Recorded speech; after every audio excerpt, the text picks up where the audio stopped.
Nice.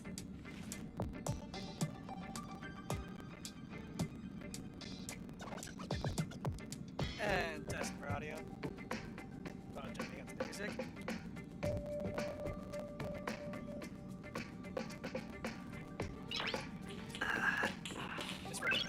Nice.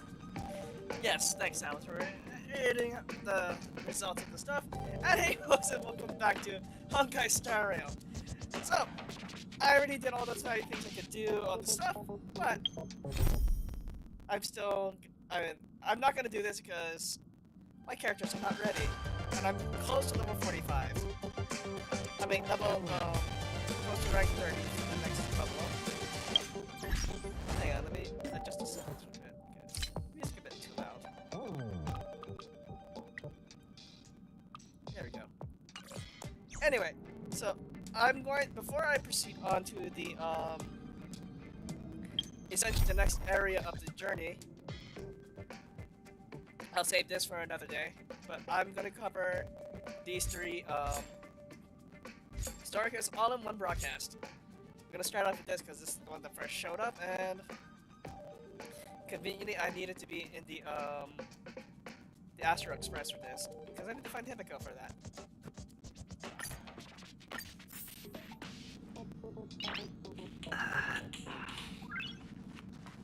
And it's voice, so...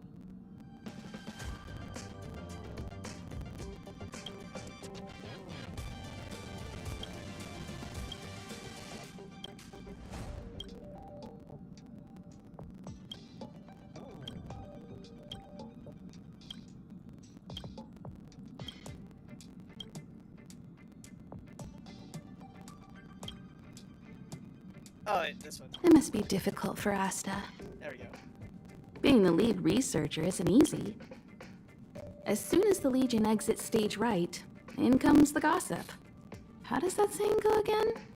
Greet enemies outside with a smile, greet enemies inside with a sword. That's new to me, but okay. Such is the Herda company culture.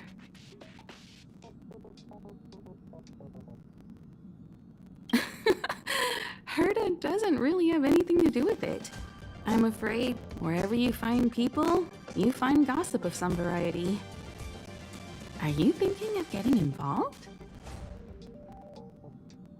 Yeah. Well, while these rumors have nothing to do with us, they do concern the reputation of young Asta. And turning a blind eye is not the way of the nameless. Solving a matter like this won't be difficult. Predictably, the crowd cares more about the drama than the facts. Stopping the rumors from brewing is more important right now than laying out the truth. And it's better to unearth the source of the rumors directly than to painstakingly try to refute them one by one. As always, your guidance is wise. You're a smooth talker. I have a friend. They say there isn't a single piece of station gossip she doesn't know about.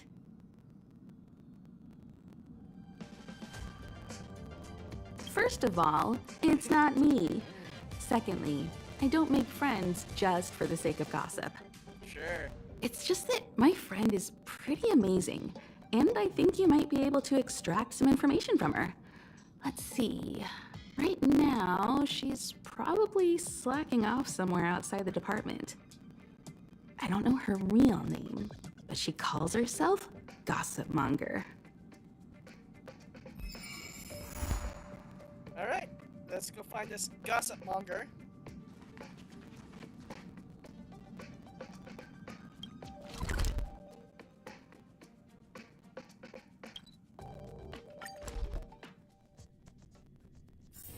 Let's take it in turns. You rest. I'll stand guard. I can't see anyone slacking off. Maybe Gossip Monger isn't around. Oh, what the hell?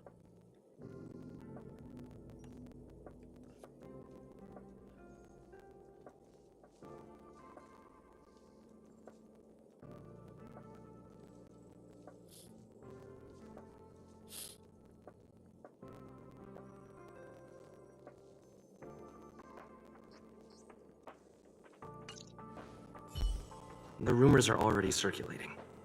Let's gather some intel first.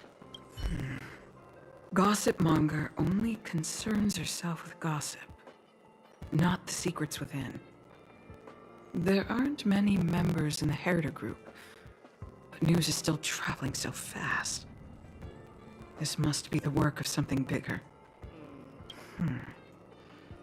Given the number of people in the group and its content, could this all stem from a few alt accounts? But why kick up a storm like this?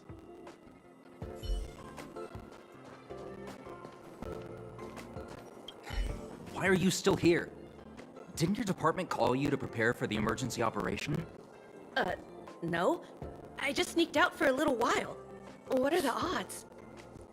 I got a group message 2 minutes ago saying that something's happened in the Special Purpose Lab.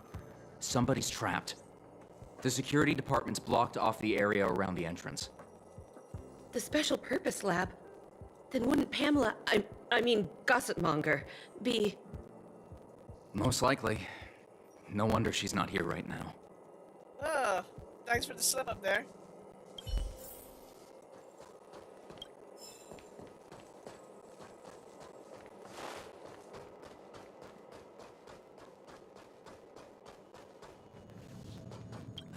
The walkways around the Special Purpose Lab have been temporarily closed off. Please keep your distance. I'm afraid this is a live situation. It's too dangerous. If it involves fighting, trust me, I'm ready for it. Wait. Brother Arlen told me about you. If you insist on going, then I wish you the best of luck. Be safe. Raj. Oh! Small fries. Oh, and in the hat. For... I could use... Hopefully it has better substats. Or good stats and substats. You're Brother Arlen's friend. That's right. What happened? The security department received information about sightings of Legion remnants in the vicinity. However, we just confirmed that there are monsters here that have never been seen before. The security department sectioned off the area immediately, but we lost contact with some people. Did Arlen ask you to investigate? Great. I've made some new discoveries. Did you see it? Look, it seems like the rumors about the station are true. There are Stellaron traces here. Are you sure it's just not just because of me? Good luck figuring that out. All I know is that monsters have destroyed the power supply installations here. The elevator is out of commission, so the people stuck on the floor below can't make it up. Maybe you can help us restart the central elevator? This again. There are plenty of backup power sources in the storage zone. Right opposite, if I remember right. As soon as we can restart the power supply, we can get this elevator working and rescue everyone.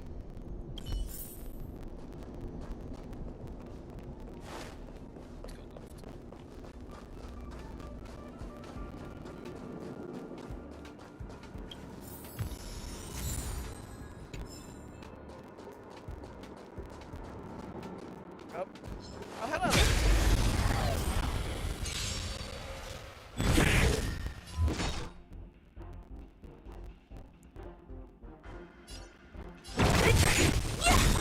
I'll end your misery. Who's next? And guess what? It's still my turn. Disappear among the sea of butterflies. Illusions of the past. I don't have time. It's my turn again.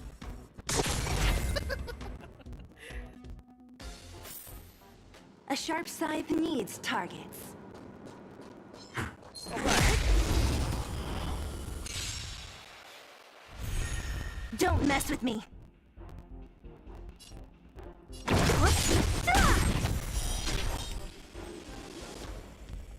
Who's next? Welcome, customers. You'll pay for this. What a headache.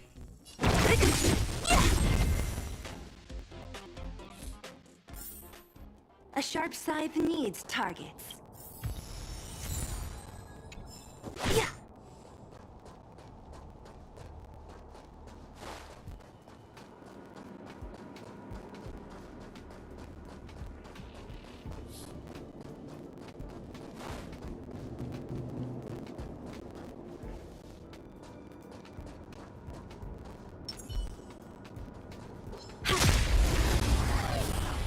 I didn't see anything.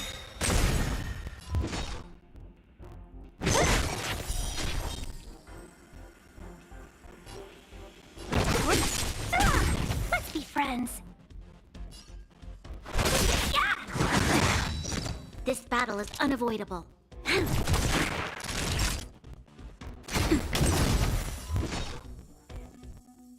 Who's next? We shall take back what we lost. Okay.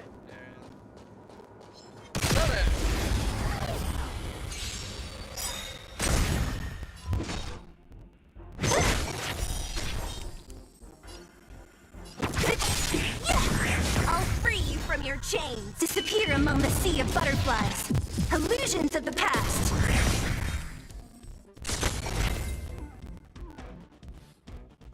Can I imagine this? Which We shall take back what we lost. Sela. She is gonna get her things fast. Considering the amount of turns she's getting and the attacks, fill up the energy pretty fast. Though she wants attack and crit. Speed's not an issue.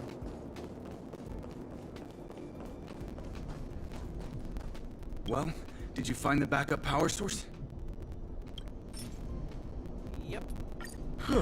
Thank goodness you're here. Give me a moment. I'll give the elevator a little shake-up. All right, you can use it now. Be safe.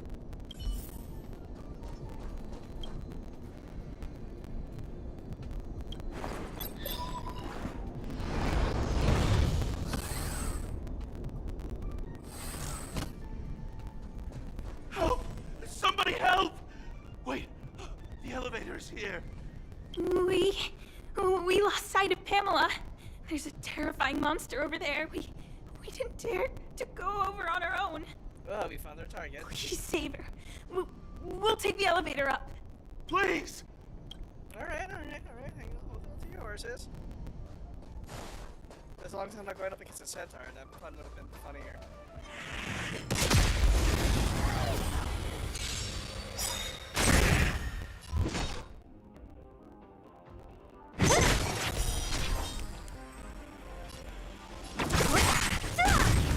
Welcome, customers.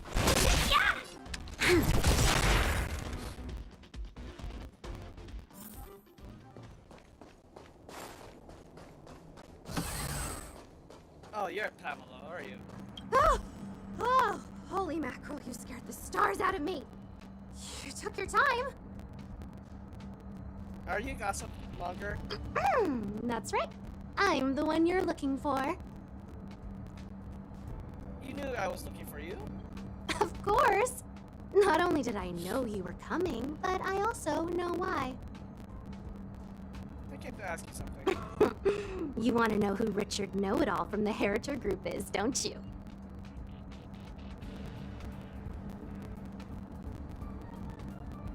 How'd you know? If I didn't even know that, could I really call myself Gossip Monger?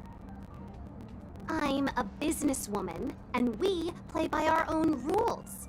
If you want the scoop, you have to pay the price. Well, I can leave you stranded here. My sages, is that enough? Certainly not.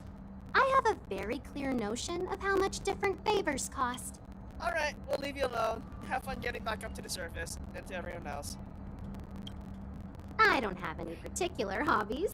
I do indulge in a little tittle-tattling here and there, not to mention admiring of a certain scientist. And now here you are, vanquishing monsters left, right, and center. I heard you're with the Astral Express. And what of it? How fortunate. As it happens, I'm a huge fan of Himiko. An amalgamation of beauty and brains. The epitome of a graceful and gentle scientist. What were you about to say instead of scientist? So... Can you help me take a high-def portrait photo of Himiko smiling? Please?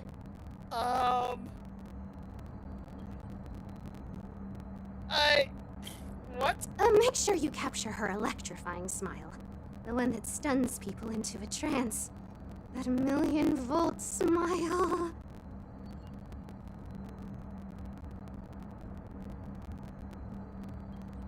I'm pretty sure she wouldn't mind me, but... I appreciate young, brave, talented people like yourself. A superbly beautiful, dazzling, electrifying portrait shot of Himiko in exchange for the secret behind Richard Know-It-All. Send the picture over when you have it. I'm always fair when it comes to haggling. What?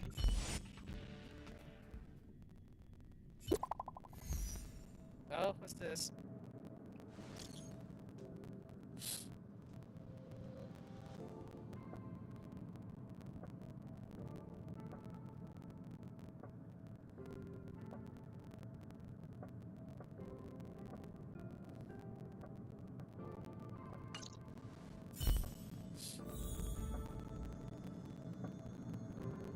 Well, if I can get back to the map. Thank you.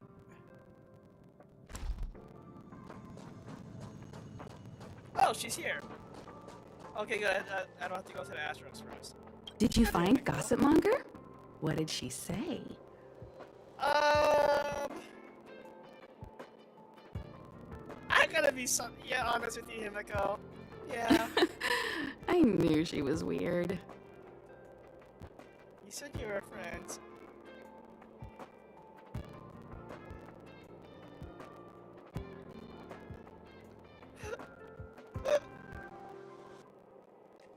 I'm curious. There are many types of friend. She's the type you can only stay friends with if you never meet her. It's what? okay. It's just a picture. I don't mind. Go ahead.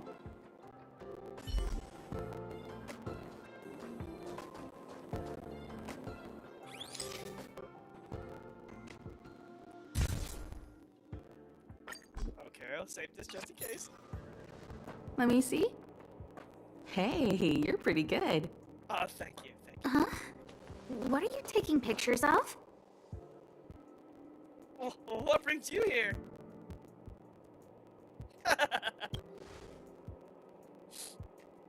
Why do you sound so nervous all of a sudden? Suspicious. Nothing, Asta. I didn't expect to see you here. Didn't you say you were really busy? I am. The Legion has only just retreated. The station is in absolute shambles. Now any progress in rebuilding things has been ruined by the reappearance of the Fragmentum. Oh. An active Stellaron is rarely a cause for celebration. What did Herta say about the Fragmentum's appearance? You know what she's like. It's like nothing's happened. She's just sitting back and giving orders. If there's time later, I want to talk to you both in more detail about this. You're the Fragmentum experts, after all. Yeah, we've been combating them, especially through all at Jarilo VI. Anytime. I need to go. Someone's taken my family encryption key. You know, the one I used to withdraw my allowance? I need to get to the bottom of it. That ain't good. Someone's withholding her encryption key? That might be the whistleblower's so-called evidence. Looks like you don't have much time to lose.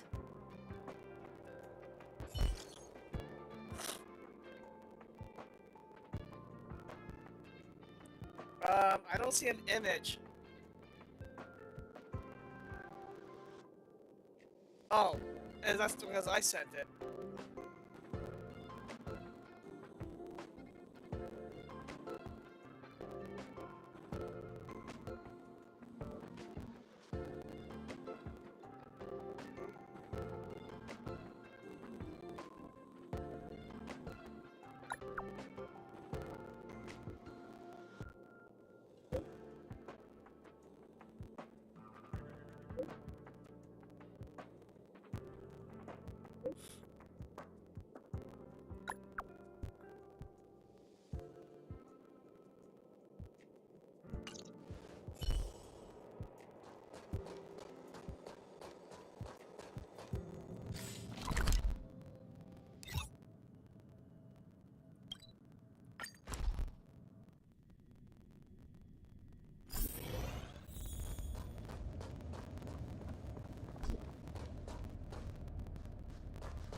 doesn't fit Gossip Monger's descriptions.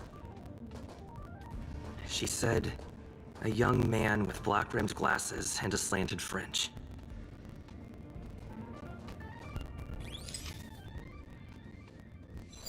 Found it.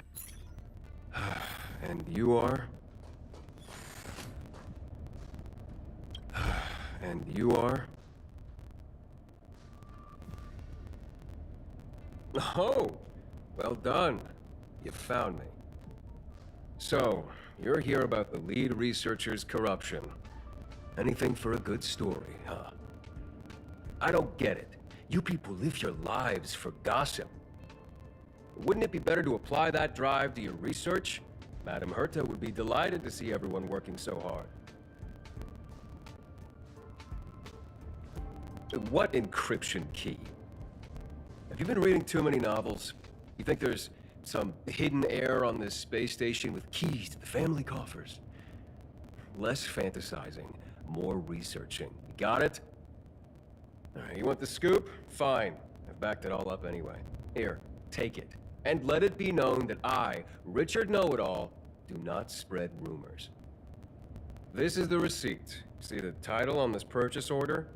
That's what I call substantive evidence. Yeah, of course it is. If I had any doubt, I'd have kept it quiet.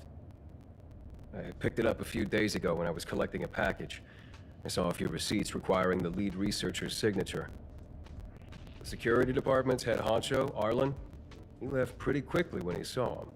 We all know he's on her side anyway. So I had a peek, and whoa, she's buying equipment for the space station under her own name. I've got her now. This is not evidence at all. Jeez, do I really have to break it down for you? The space station has its own financial procedures. As long as the purchase is for the space station, no matter how big or small, it has to go through the organizational account using the station's allocated funds. The payer here is her private account. She's totally embezzling station funds for herself. I'm so disappointed, so hurt. She looks like a sweet enough girl, but not only did she fail to repay Madame Herta for promoting her, she even stooped to this. I was so angry I was shaking. I broke out in a cold sweat. You know she's rich, and she's probably doing this out of her own will. That amount of money? Herself? Who do you think she is? Fleming's daughter? Anyway, now you know everything, so leave me alone. I still need to write a report about this for Madame Herta. Seems like it's all just a scare. But it's easy to make rumors and hard to dispel them. I better let Asta know. Back to the master control zone.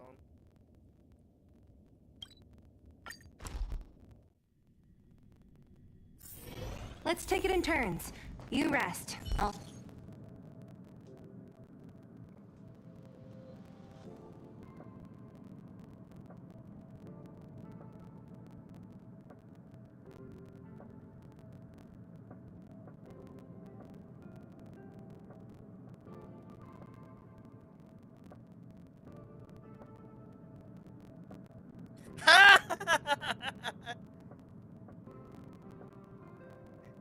Oh, R.I.P. him.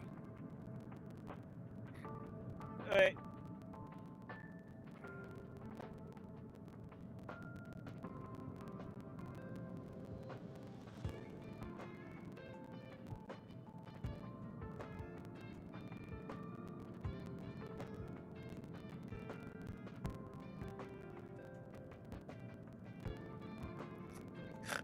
Well, Richard, consider yourself in big trouble now. Hey, yo, Asta, I got something to tell you. You can't waste money like this. This isn't wasting money.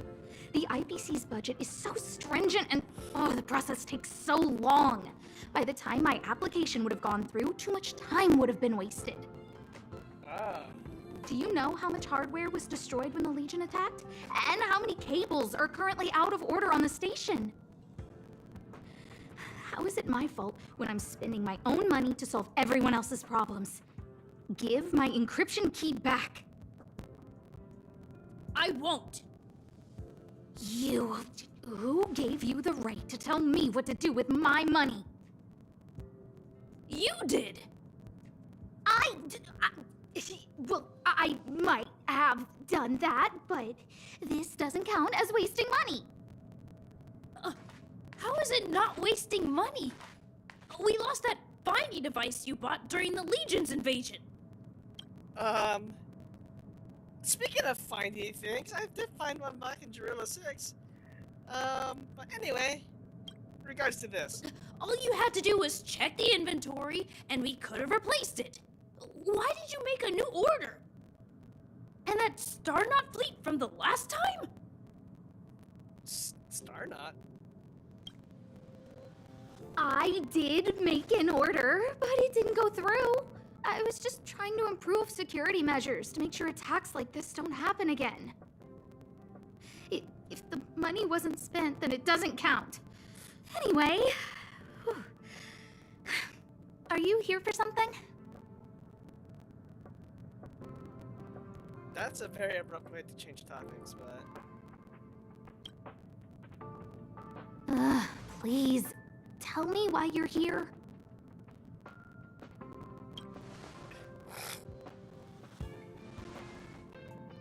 So, you think Richard was the one who stole my encryption key. So he was the one who started the rumors. Huh. That fits. It feels like she's not surprised. I'll deal with that immediately. Please don't worry, Miss Asta. Yeah, go. Wait! Leave the encryption key here. That's a separate issue. We'll talk about the encryption key later. How can you...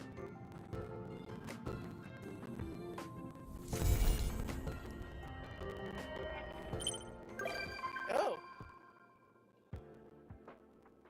Okay, so now she's part of the,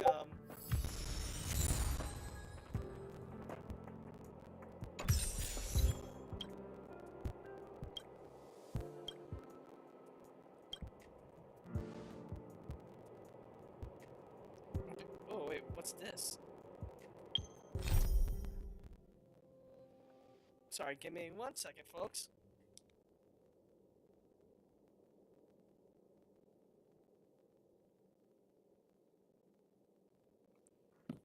Sorry, folks, it's gonna be a bit, so hang in there tight. We'll leave the stream on for a bit. In the meanwhile, just leave some idle animations on. Wanna spar? So, hang in tight, I'll be right back.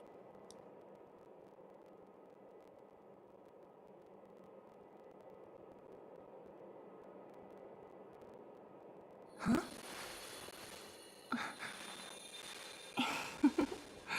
Go.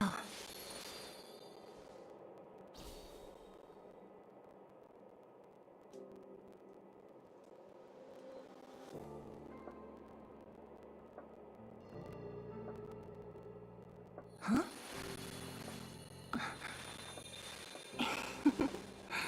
Go.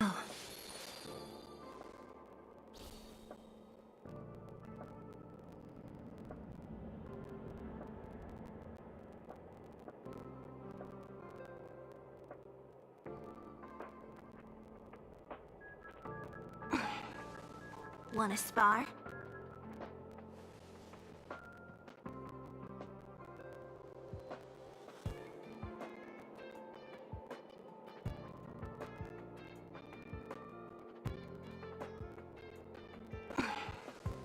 Wanna spar?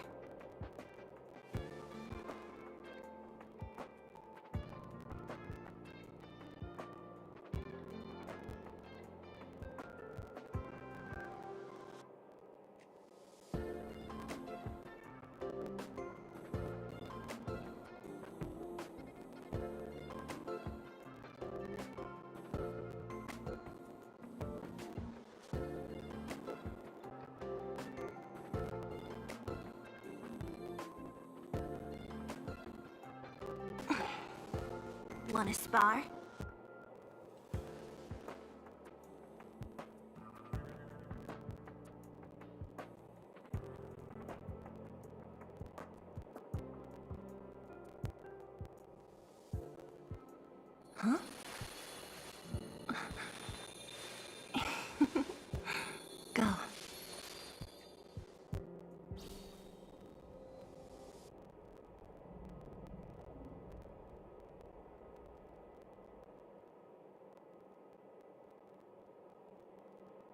Huh?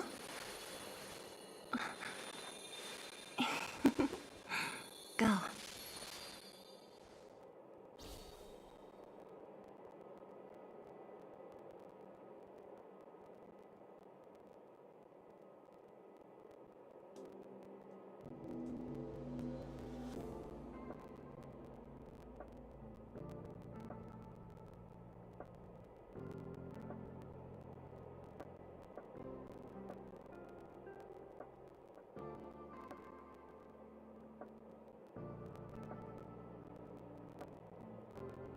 Huh?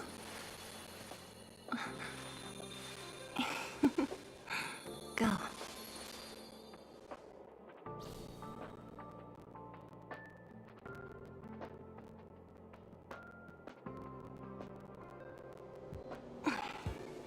Wanna spar?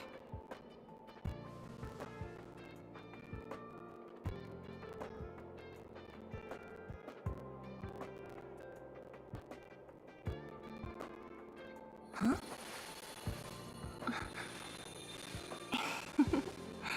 Go.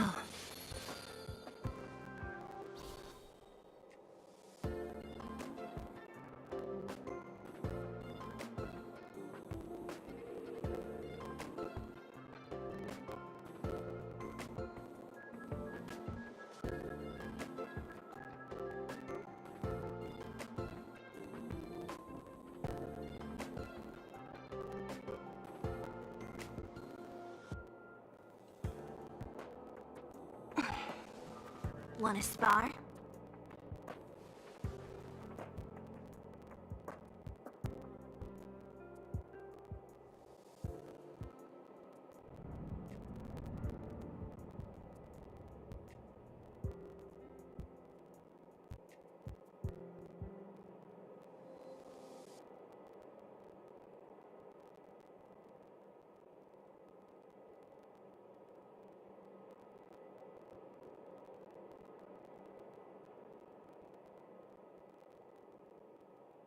Huh?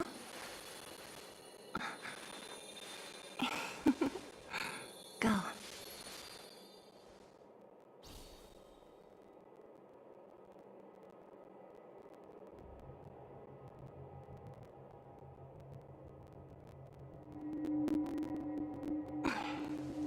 Wanna spar?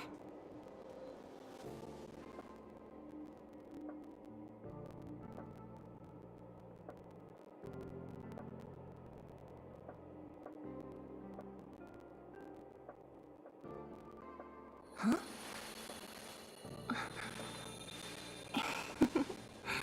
Go.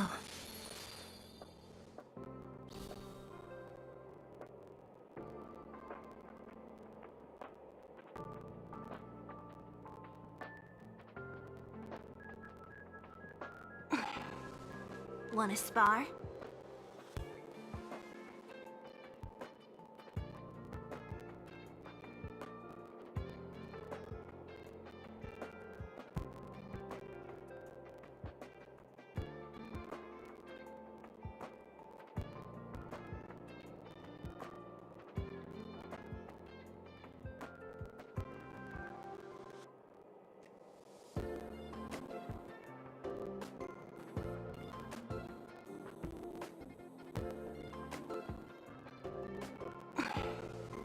Wanna spar?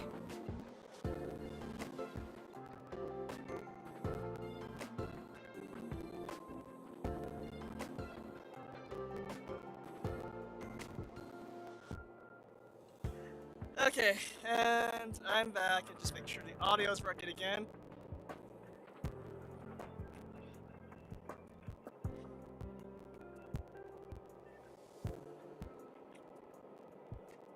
Let's see. Okay, yes, working. Okay, sorry about that. I had to go do something. Anyway, we're gonna continue off where I left off, and probably edit that thing out, maybe. Probably look I won't.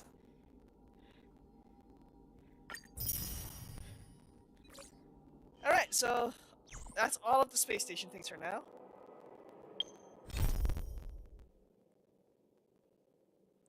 I will do this off stream. now to cover the Jarilo VI ones. Starting out with the first one I've got when I got there was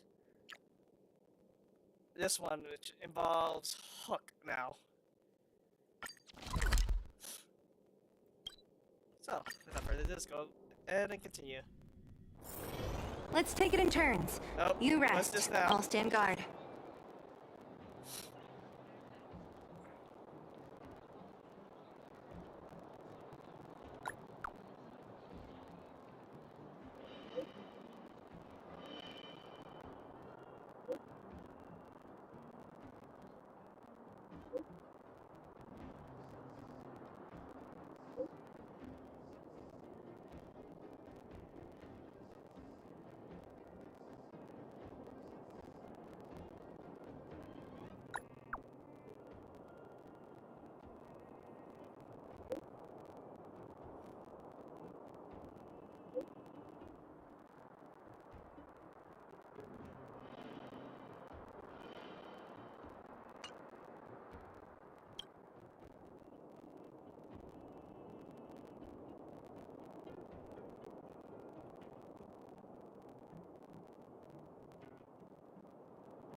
So you, clever girl.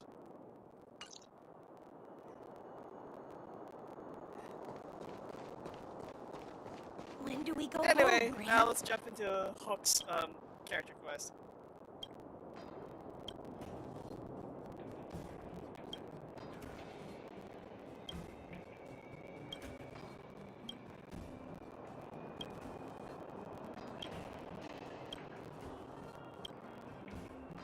You! Hey, you! Stop! You are now a conscript of the moles. Who are you? Just kidding. I, Julian of 1,000 faces. Wait, it's not the time for this. We got trouble. The boss went to the Great Mine along with her Diggertron. And she refused to let anyone go with her. I feel like she's doing something dangerous. You have to go check on her for us. Diggertron? Diggertron is Diggertron. As long as the boss has it with her, you can expect a good fight. Fursman is in the mines. It seems like the boss heard some bad news about him, and then just ran in there. There's lots of bad guys in the mines. Miss Natasha said kids ain't allowed to go in. Go check on her for us now. He's Hook's daddy, and he's like a daddy to everyone in the moles. He's like a great person. So the father figure.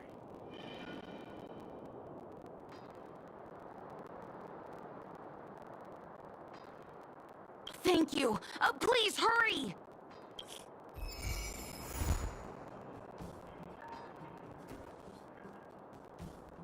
To the mines. Closest one is here. Perfect.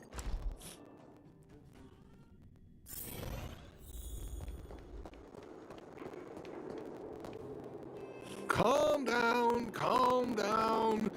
We're all here to work for a living. Why not sit down and talk it out? Save it. We treated you as our leader, but look how you treated us. Such a rat. You sold the intel about the vein to Antonia, but we discovered it first. Now we lost the mine, and we have to work for those guys. Traitor! Well, nothing to say for yourself, huh? So you admit that you sold the intel to the mining team? Go away, you brutes! Don't bully my daddy! Oh, little Hook? Oh, no, you have it wrong. It's your daddy who bullied us first. Ask him if you don't believe me. Daddy? Yes, I told Antonia about the vein, but I was the first one to discover it. I have the right to do anything with it. That's right. It's only because you have that detector. Let's see who's boss when we take it from you. Back off. I was thinking about the bigger picture when I did that. Unlike you all who just look for trouble every day. Well, I think someone needs to teach you a lesson. Guys, get him! You'll never lay a finger on Daddy without passing through Hook. Those are here. Surrender now. It's you! Come and help Hook. Another punching bag? Fine by me. I'll kick all your butts. You sure about that?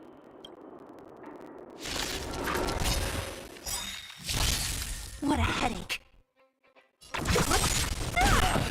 I'll end your misery. All too easy. Daddy, are you hurt? Just a few scratches. How about you, Hook? Don't worry about me. I have Diggertron. No one can hurt me. Good. That's good. And you, young man, are you hurt? Thank you for your help. I really felt the thing. I remember. You are the outsiders Natasha mentioned before, right? I heard that you helped resolve some conflicts around the mines when you arrived. And again today, when you saved my life. What a noble young spirit you have. Thank you very much. Daddy, let's go to the old witch's clinic. You're seriously hurt. But the vein detector that rapscallion was after, somebody already stole it from me. I need to keep searching, otherwise I might never see it again.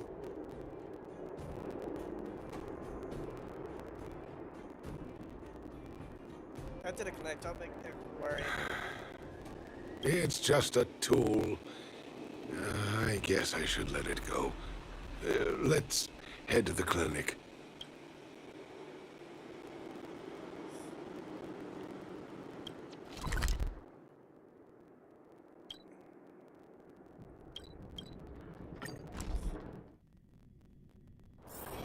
Let's take it in turns.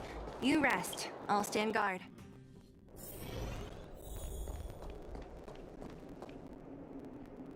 I've taken care of your wounds. I'm running short on medical supplies these days, though, so behave yourselves and stay away from trouble. You hear me? Don't pretend you didn't hear that, Hook. I'm talking to you. Hook wasn't the one that caused trouble. It was those bad guys. We were just defending ourselves. Ask him.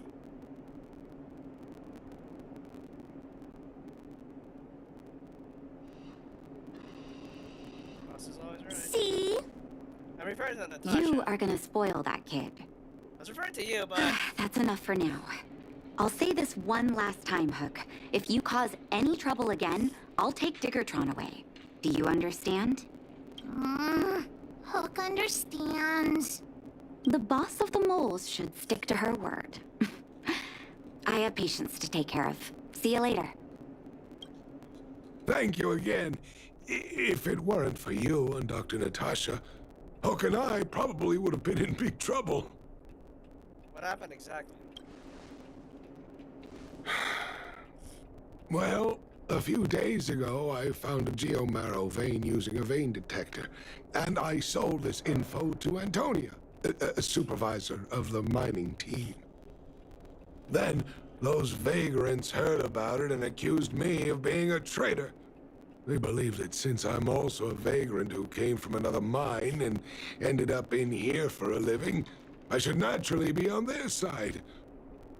The mining team could not agree with that, of course. I'm just too old for this. Daddy? Are we short on money? Why did you do that? My poor child. Daddy is old now. Who knows how long I can stay by your side? I have to start preparing for your future. People say I'm selfish, think I'm a traitor, but it doesn't matter to me. All you need to know is when I'm gone, you will have the money to take care of yourself and survive on your own. Daddy. Forget about it. Since I've got the money from the mining team, I have nothing to complain about now. It's just a shame that I lost my vein detector. It was indeed a treasure. Someone stole it? I guess so. It's an ancient relic that can detect geomarrow veins. It's very rare. I haven't seen a second one in my life. I often carried it around looking for a new claim. I suppose some villains must have taken notice. Anyway, I guess I don't need the detector anymore. The less trouble, the better. I shouldn't care who stole my device. Whoever it was, I hope they get good use out of it. Hook seems to be giving me a look like, I want to talk to you outside the clinic now. Something tells me she's gonna assign me to go find that detector for him. So that's why people call eyes the windows to the soul.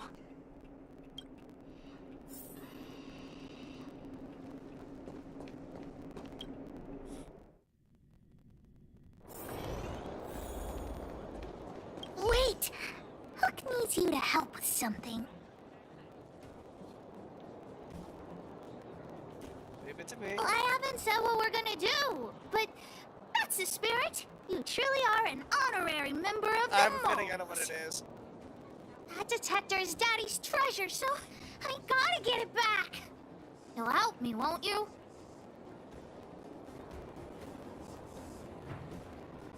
All right, then. I'll be waiting for you at the shelter in the mine, big brother. Got it. See ya! I'm gonna pretend I never heard that, what she said. Even though I heard it clear as day.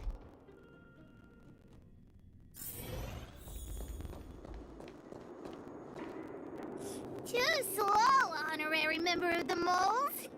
You should have gotten here before Hook. Let me introduce you to Sweta. She is Daddy's most trusted miner. Not at all. Mr. Fursman trusts every vagrant, and every one of us trusts Mr. Fursman. But after what happened over at that geomarrow vein, the atmosphere at the shelter became a bit tense. I'm here to find Daddy's treasure, his vein detector.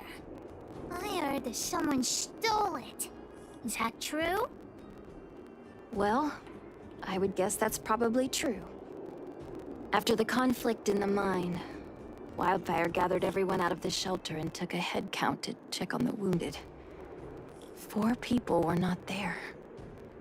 When we returned to the shelter, Mr. Fursman's detector was gone. We searched all around the shelter but found nothing. I guess one of those 4 people was the thief. Yes. The shelter was usually crowded, so thieves would have had a hard time stealing things when everyone was around. We vagrants have our dignity too. I'm sure we will catch the thief, but... But... what? Actually, we've already asked those 4 suspects about it. But they all claim to not have stolen anything. Of course, we could never expect thieves to confess and turn themselves in, right? In my opinion, one of those 4 was lying.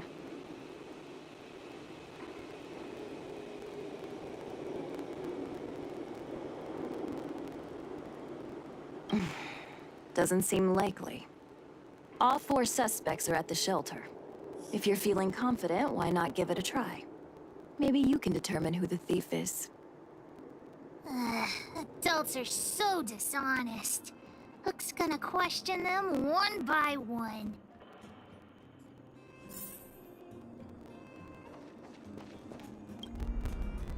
Did you steal Daddy's detector?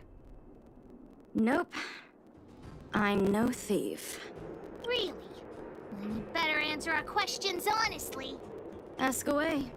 Let's not waste time.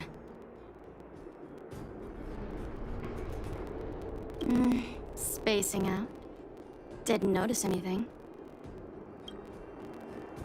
Good man.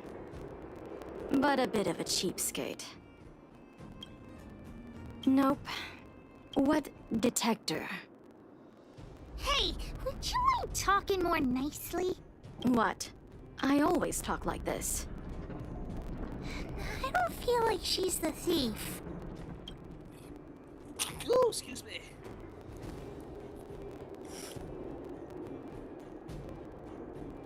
I know. Okay, I'll keep in mind of that. On to suspect number 2. Hook? What's the matter? Did you steal Daddy's detector? What?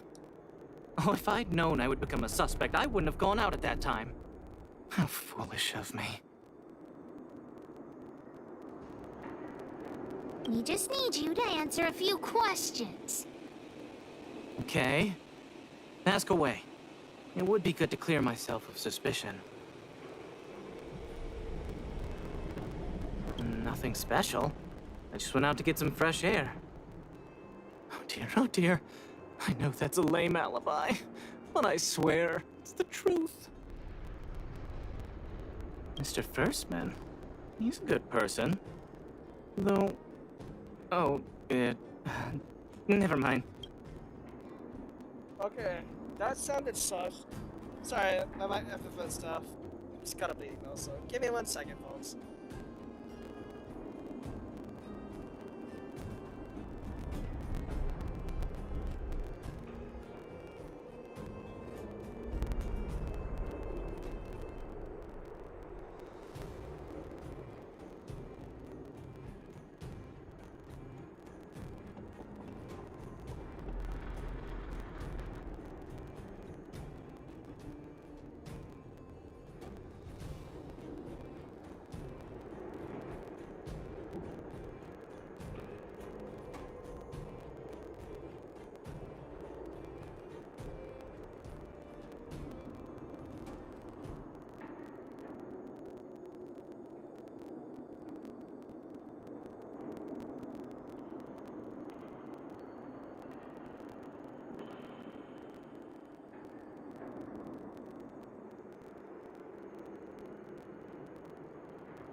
Okay, and I'm back.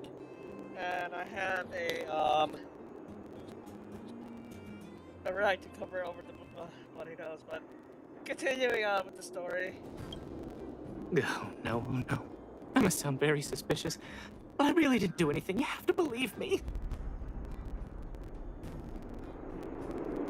Detector? No, I haven't seen anything, and I don't know anything. Is that all the questions you have? Have I proven my innocence?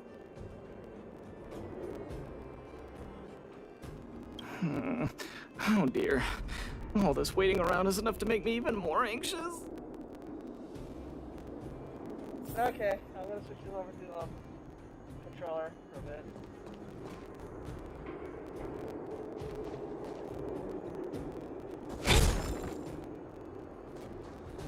Alright, how about you?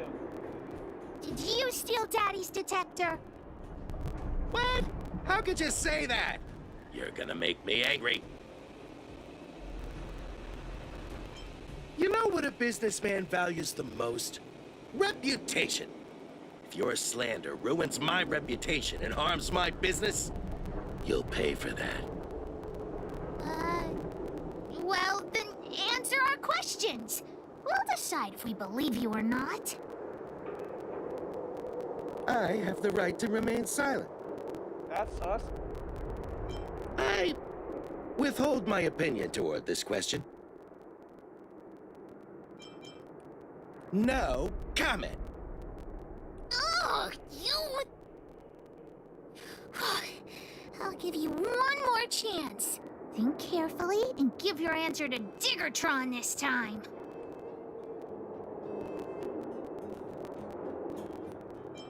I've seen all sorts of things in my life. Why would I be afraid of you two little rascals? Here, how about we make a deal? I'll tell you what I know in exchange for a small intel service fee. Fair and honest. Well, looks like I can only continue exercising my right to remain silent. It's up to you. Trying to threaten me with wildfire, huh? You think I'm afraid of them? Let's tell Zila to take him away. Huh? No, please don't. Look, I was only joking. Fine, I'll answer your questions. Please just don't pull wildfire into this. You gotta love Zila. I went into town to restock. Nothing out of the ordinary, right? I restock on a regular basis, everyone knows that. I was wondering why there was nobody at the shelter. Fursman is an old customer of mine. He's pretty nice to me, though we are not so close. As to what he did about that Geomero vein, it was kind of unethical. We're all neighbors. We've known each other for a long time. But he sold out to the other side and left his own people out to dry. I really can't agree with that. Look, the cook is definitely the thief, I'm sure about that. I value my reputation more than anything, so you can trust me. In my line of work, I've learned to read people. And something's definitely fishy with that cook. I could tell from the start. If you don't believe me, just ask anyone. Alright, I'll take care. Let's see. As for you, got the cook. Yeah. Oh, wrong button. Well, well, well. What's this? Playing detective, are we? Spill it! Did you steal my daddy's detector? You little brat. How dare you label me a thief? Someone needs to give you a good lesson on manners. I'm an honest and decent man. I'd never do such a shady thing. Anyone can say that. If you really didn't steal anything, then just answer our questions. Oh, you have a temper, huh? All right, I'll spare a couple minutes for your little detective game. I'm a cook. What else would I be doing? Don't you notice the smoky cooking smell all over me? It's just that I happened to be out shopping for ingredients at that time. Otherwise, who'd want anything to do with this kind of thing? That old Fursman was kind to me. When we were at Rivet Town, he put me in charge of the whole mining team's food supply. And it's because I trusted him that I came to this mine with him. I mean, I didn't expect he would take that money for himself. Anyway, he found that Geomero vein by himself, so I won't blame him for not sharing. But you know, what he did was not like the old Fursman I knew. Well, I don't want to be a snitch, but out of my respect for Fursman, I'll tell you a secret. The helper over there, I saw him sneak into Fursman's tent and come out holding a box. See? Isn't he the most suspicious one?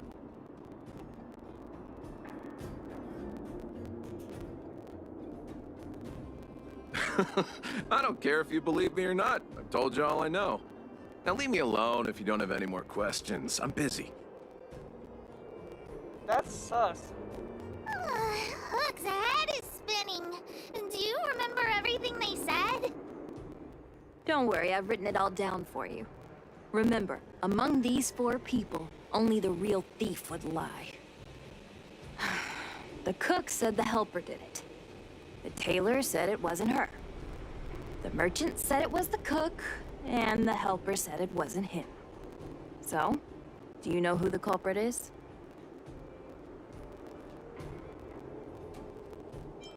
I'm curious to see. I think the cook and merchant are the most suspicious. My gut tells me that one of them is the culprit. But don't worry. Even if you choose the wrong one, Pitch Dark Hook the Great has other ways to uncover the true culprit. Right. We have other methods besides deductive reasoning to find out who the true thief is. Let's just examine what they've said first to decide. The cook said the helper did it. The tailor said it wasn't her. The merchant said it was the cook, and the helper said it wasn't him. So, do you know who the culprit is?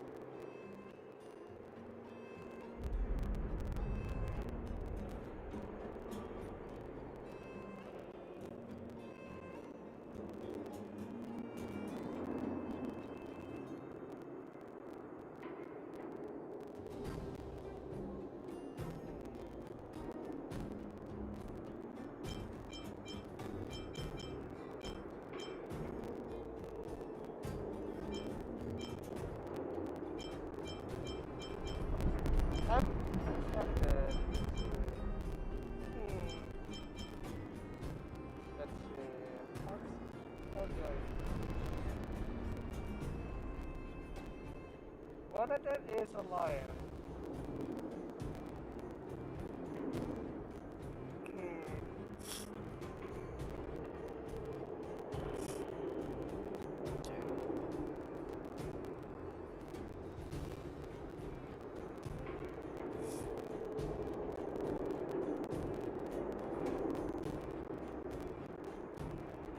Let's see. The cook said it was the helper. Taylor said it wasn't her. Merchant said it was the cook. Or the helper said it wasn't him. Most likely, based on their stuff, helper seems like the one that pops up the most.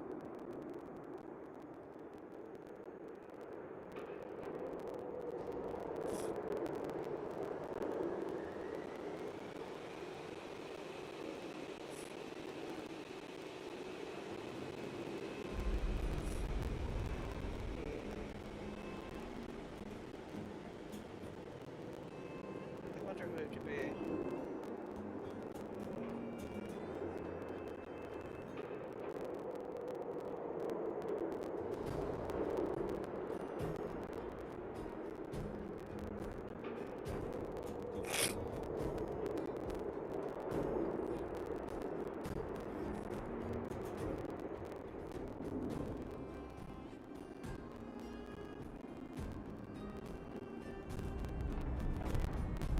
Okay, I'm gonna say the cook.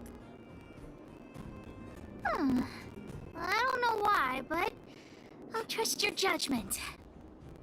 Come on, let's go accuse the culprit. Okay, and back to the mouse and keyboard. And where did he go? Huh? Where's the cook? Where did he go? Oh. Pete's me. I saw him running out in quite a panic. Ah, that guy has to be guilty. Where is he running off to? Oh yeah, I saw Mr. Sampo on the way to the mine when I came here. Could he be involved in this? Follow Hook! Mr. Sampo should be that way. Mr. Sampo's always at the clinic hanging around Miss Natasha.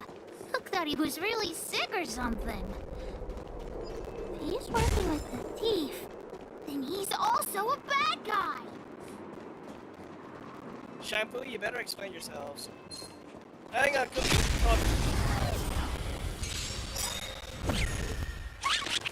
What a headache. I'll free you from your chains. Disappear among the sea of butterflies. Illusions of the past.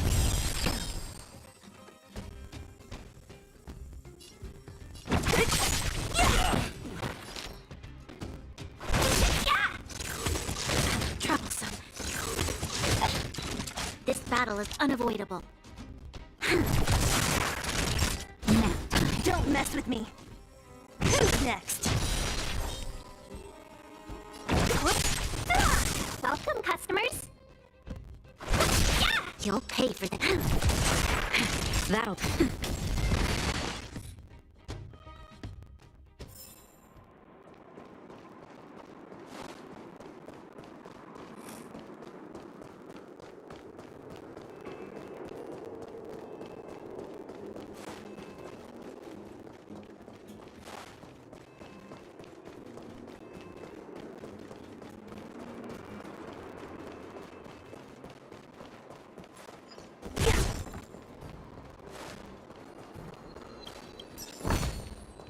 Time well spent. My friend, are you serious? This device is quite rare. Are you really willing to sell it to me at such a low price? No, why are you making this so complicated? Do you want it or not? Just tell me. You two stop right there! Pitch Dark Hook the Great has arrived! Hey, Sampo, what the hell are you doing here? Just doing a little business. What's all the fuss? Oh boy, I knew it was too good to be true. I gotta make this clear.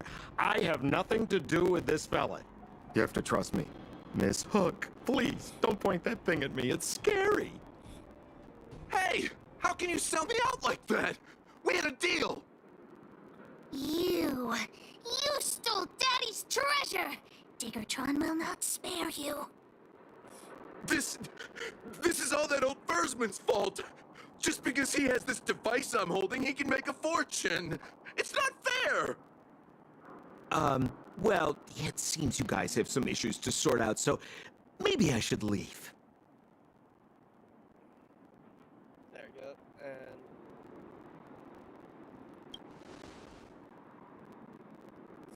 And What kind of a reason are you looking for? With the underworld in such a sad state, how are we supposed to survive if we don't resort to robbing and stealing? well, I mean, to be fair, I'm doing this after the fact that I liberated Belobog. Yeah, so it wouldn't make sense in this case right now. Anyway, I got the device now. Come take it, if you have the guts.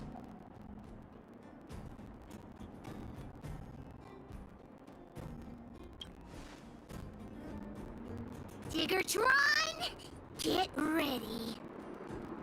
Zila, get ready. Don't mess with me.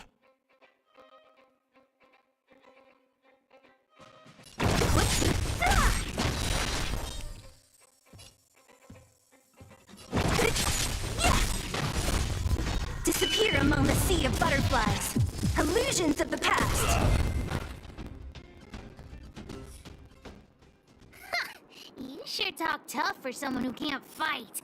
Come on, hand the detector over to Hook. He's knocked out. No, Daddy's treasure! It's broken! Hey! Now this is Sampo's time to shine. We're still here. Of course! I wouldn't want to miss out on seeing you and Miss Hook's acts of heroism, would I? Listen here. There's a fellow in Boulder Town they call Balloway the Miner's Lamp. He's an appraiser. Although he claims that he doesn't do appraisals anymore for ancient relics, he actually still does a bit behind the scenes for ones that are of especially high value. I think this device of yours is probably worth a lot. It might be a good idea to try your luck with Balloway. Here's a trick. First, pretend that you want to sell it for a low price, then wait for him to excitedly fix the device for you. After it's fixed, tell him you changed your mind and you want to keep it for yourself. This business tactic is what I call a bait and switch. Pretty clever. That's scandalous. Balloway the Miner's Lamp. Got it. Thanks, Mr. Sampo. Let's go into town to find him. Have a safe trip. Back to Boulder Town.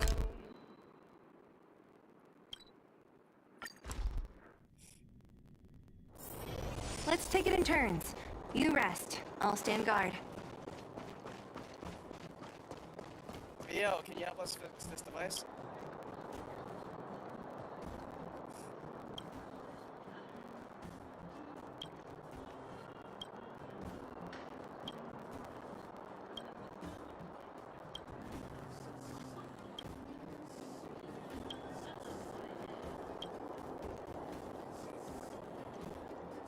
I'm already retired from appraising ancient relics, so unless this detector is some kind of precious treasure...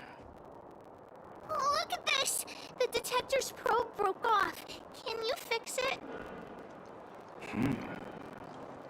Oh, ho, ho. This certainly is a rare relic. Let me take a closer look.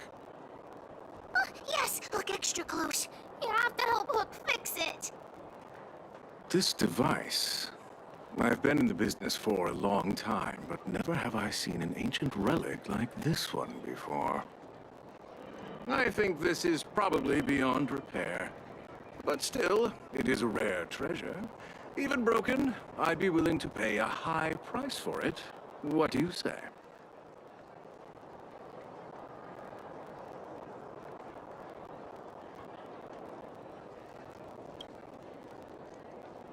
The detector's probe is gone. It's like searching for something without eyes or ears. Who's going to want a pile of junk? I don't believe any other stores will buy it off you. Come on, I'll give you a nice deal.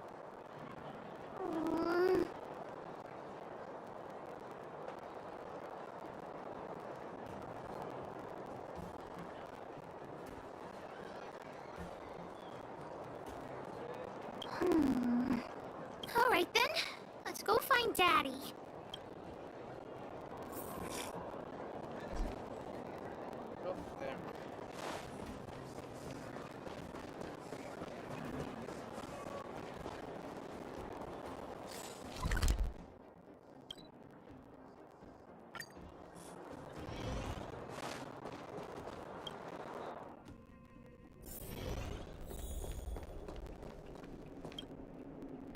Where have you been, Hook? I was just about to go looking for you. Come on, let's go home. I'll cook some salt-baked rock crabs for you. What's wrong with this kid?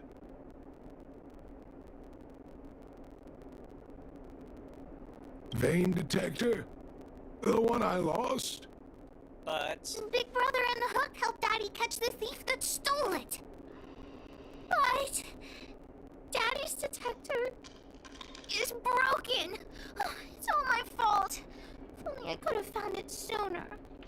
So it was stolen. You're not hurt, are you, Hook? I'm fine. Daddy, can you see if your detector still works? The geomarrow probe is damaged. I'm afraid this thing won't work anymore. I'm sorry, Daddy.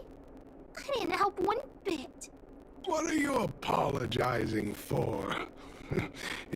Thank you so much for looking out for me, Hook. But Daddy's treasure.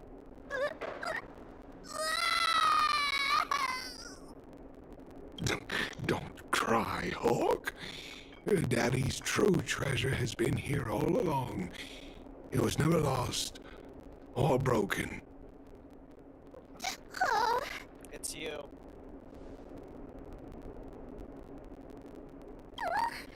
Even you know what it is? The detector helped me find lots of geomarrow veins, and it saved the mining team a lot of money. In that respect, it was a very good thing. But at the end of the day, the detector is just a tool. A true treasure must have irreplaceable importance to someone. Hook doesn't really understand. It's okay. I'm saying some things that might seem strange, but you will understand someday. So, the treasure Daddy's talking about It's Hook. Is still happily running and jumping around. Daddy! You're not allowed to see Hook cry! Go away! Okay.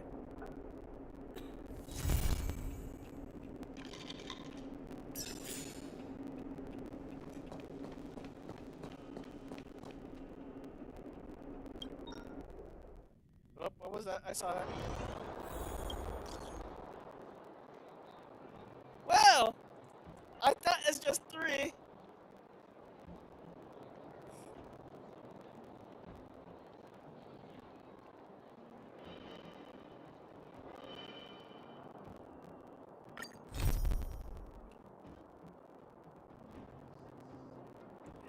instead of 3, it's gonna be 4 now, so the stream just got extended a little bit.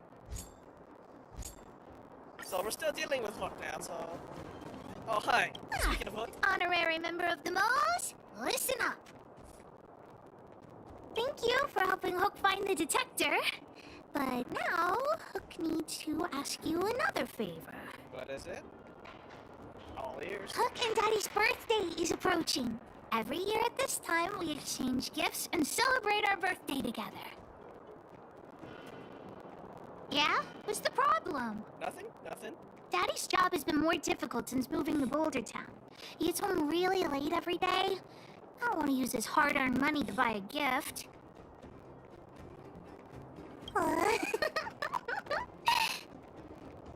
Hey, are you patronizing me? No, I'm not. Actually, I still have some valuable treasure of my own in Rivet Town. It's a shame I left it there. If I go bring it back and sell it for a decent price, I can buy a gift for Daddy without begging anyone for money. I know that Rivet Town is super dangerous right now. That's why I'd like to enlist you as my bodyguard. Okay. That way, even if the old witch finds out later, I won't be the only one getting a scolding. Then Mischievous. it's settled. Let's meet in Rivet Town. I'll be waiting for you in a safe spot. You're not allowed to not come. Okay.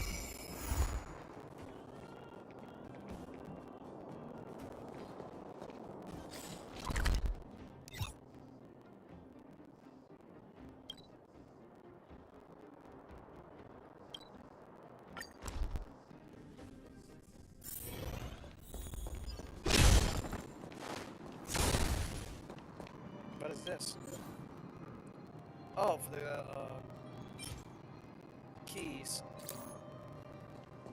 Materials for, talent level up.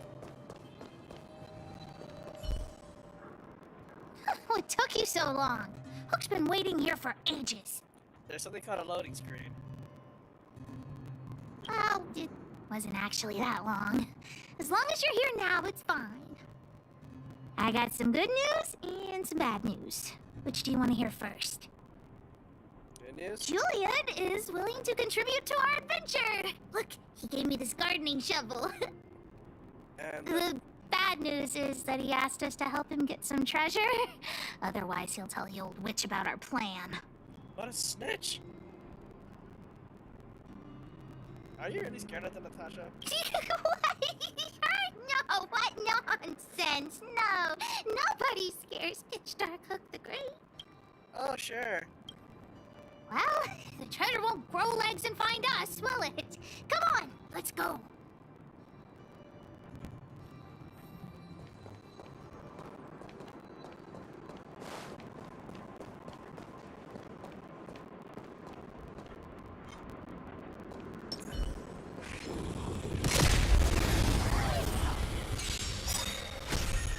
Don't mess with me.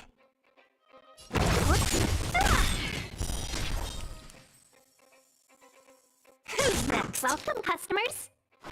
Yeah! You'll pay for this. Naughty child. Not kind. What a headache. I'll end your misery.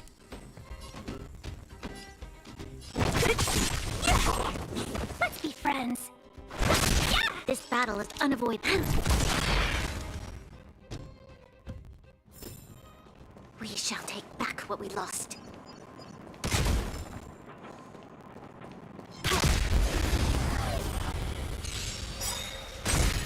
Don't mess with me. I'll end your misery. Welcome, customers. You'll pay. We shall take back what we lost.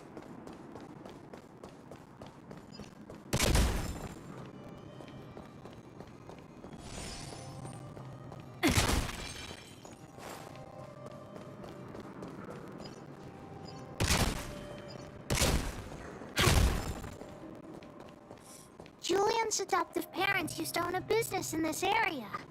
When we were all forced to leave the town, there were lots of things they didn't have time to take with them, so...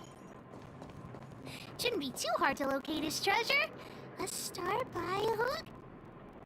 Ah, we found Julian's treasure! No, not the key. These glass marbles. Oh, look at all the different colors. Bet it wasn't easy collecting all these.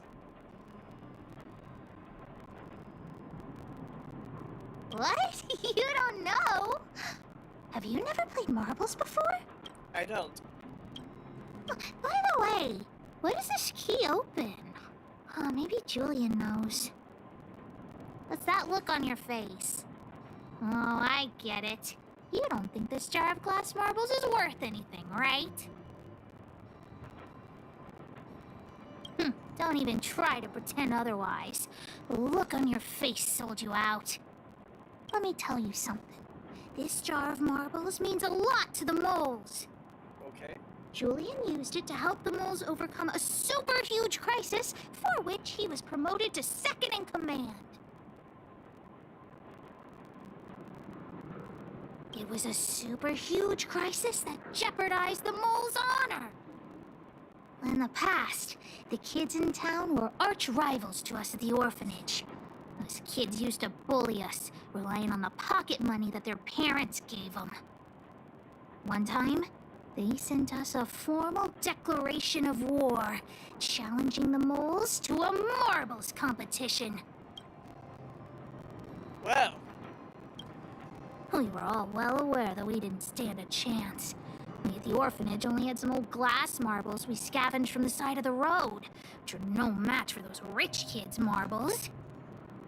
Nonetheless, Julian bravely accepted the challenge, then triumphantly returned with a pile of colorful glass marbles he won. It was incredible.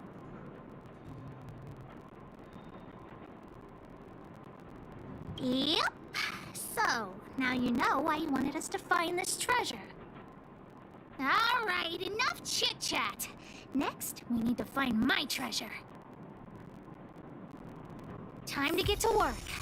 Hook's treasure is hidden below the orphanage near the mine's entrance.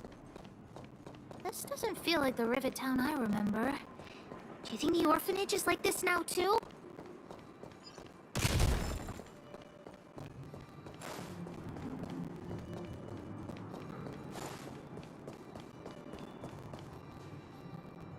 This place is nothing like it was before I left. Boxes and mine carts are all over the street. What a mess. Oh, did someone move my treasure too?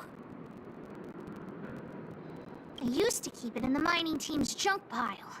Behind the corner, there were heaps of geomarrow and boxes. Hopefully it hasn't been taken.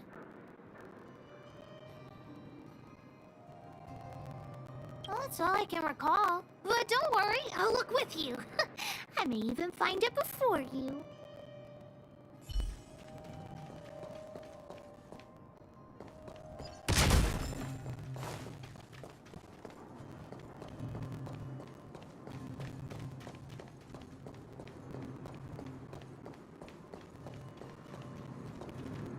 What a shame, honorary member. In the end, we still had to rely on Pitch Dark Hook the Great herself. Aw, quick. Look, it's in this box. This miniature drill rig was given to me by a guy from Daddy's mining team as a birthday present. I'm going to turn it on. Whoosh! It won't turn on. Look, just don't talk to me right now. I need to calm down.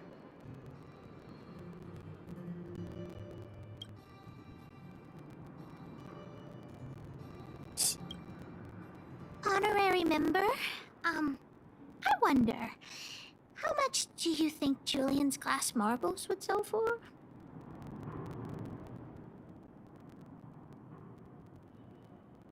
What? Did you think I was serious? I wasn't actually planning on selling these marbles. Besides, they aren't even worth much. Exactly. That might work. But it'll be pretty expensive to fix, right? Not possible. Daddy said that guy went missing one day and he never saw him again. Maybe he went someplace far away. I have no idea when he'll come back, so that definitely won't work.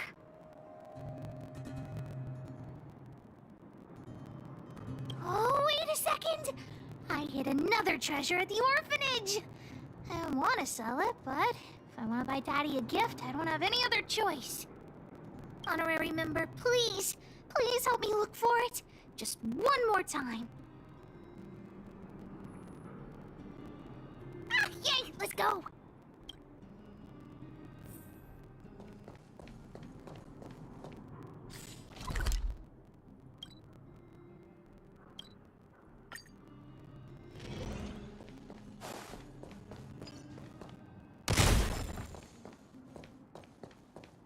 Why are there so many monsters here?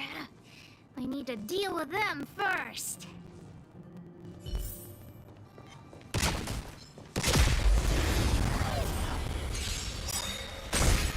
So you are afraid of me. I'll end your misery.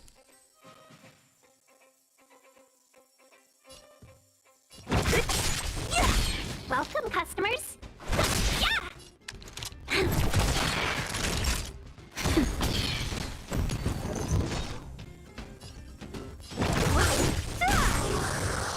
I'll end your misery.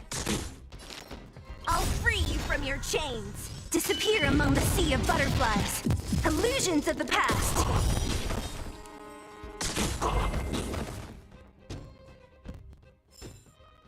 Wait! Let me take a look at my notes. I marked the location where I stashed the treasure. It's a reward from the old witch. You'll know what it is after I dig it up. Go down the stairs on the left, then walk 10 paces forward.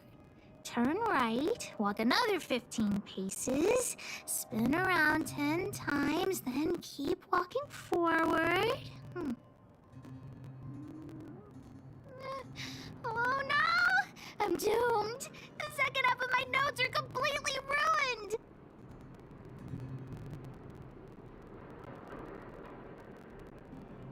Oh, what kind of lame treasure map would it be if it only had 1 or 2 steps? Without the second half of my notes, how will I ever find the treasure? We're gonna have to make it. Really? Quick, let me see. Let's use the home use object finder to help Hook search.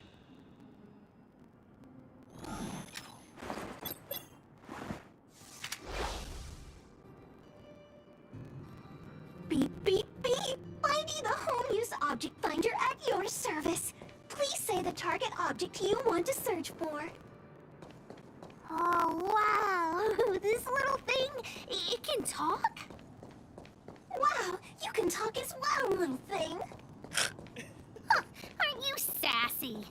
But if you can help me find my treasure, I'll let it slide.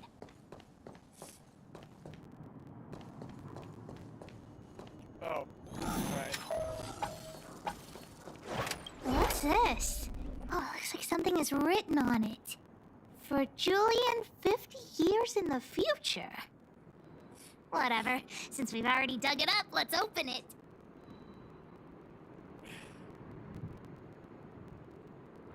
I guess you're right.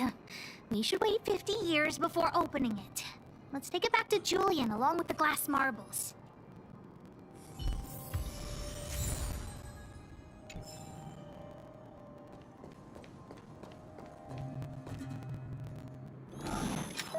Beep, beep, beep. Based on your search history, I recommend the humanoid tactical microwave. Press skip to cancel personalized ads. Beep, beep, beep. Interastral peace appliances, your most trustworthy companion. Beep, beep, beep. As stated in the terms of service, my search result accuracy and reliability are not guaranteed. For more information, please call Interastral Peace Appliances. Oh, here it is! My teddy bear! The old witch gave it to me as a gift. Yes! He's called Junjun. Whoa, Junjun. How did you get covered in dirt? And why do you have so many loose threads? If we don't get you cleaned up, no one will buy you.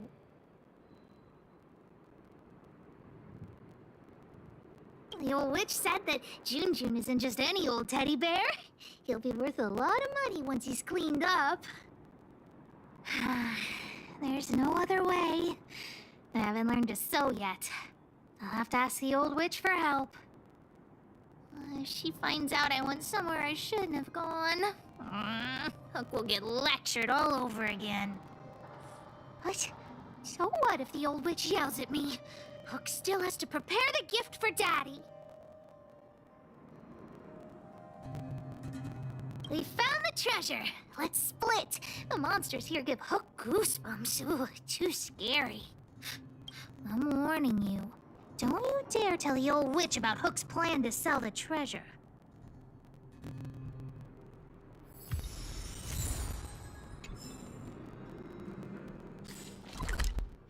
To Boulder Town.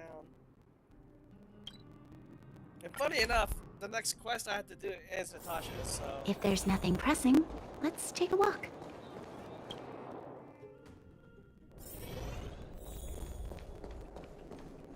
Hook? What are you...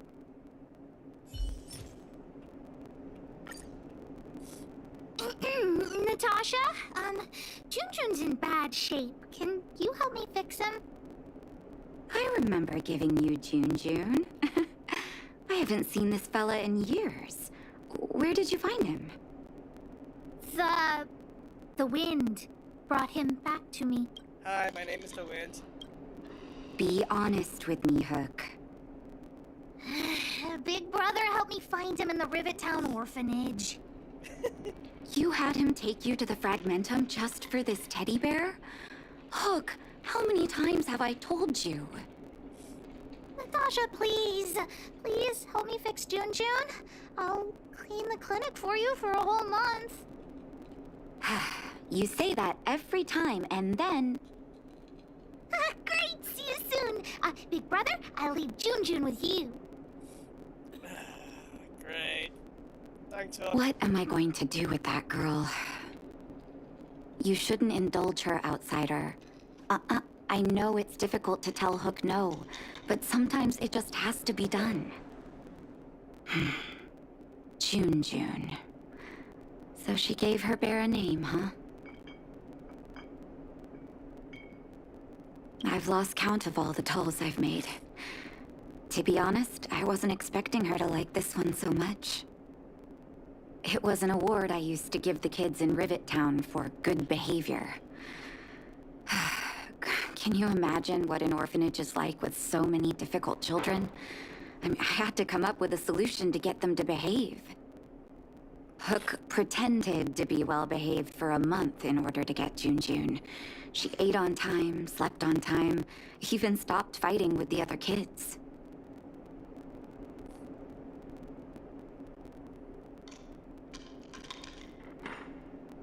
Of course, as soon as she got her award, she went straight back to her old self. Hook has an uncanny ability to rally people to her cause, both adults and children. It's a skill, all right, and forcing her to be well-behaved puts a lid on it. Well, this teddy bear has sure been through the wars. Don't worry, I'll help Hook repair Junjun, but I'll need to find some stuffing. Wait, look at the eyes. They must be... Erebus? Huh. Strange, I didn't notice when I sewed them on.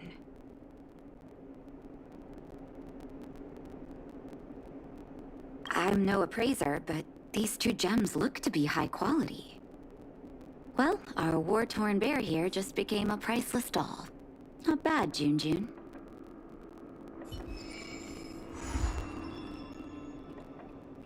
Oh, I'm ranked 30 now. Oh. Well, I guess I'll do that off stream, but... Oh, what's this?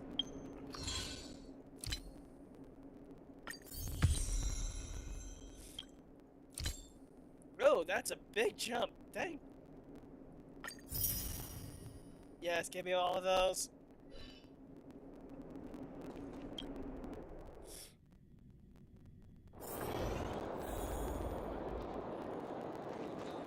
Did the old witch yell at you?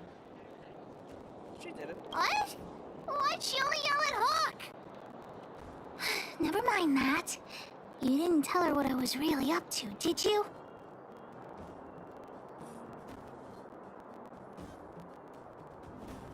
Great. Your loyalty as an honorary member of the Moles is acknowledged. Anyway, why are you still standing here, silly? Do you have something to report to the boss of the Moles? Gems? Does that mean he's worth a lot of money?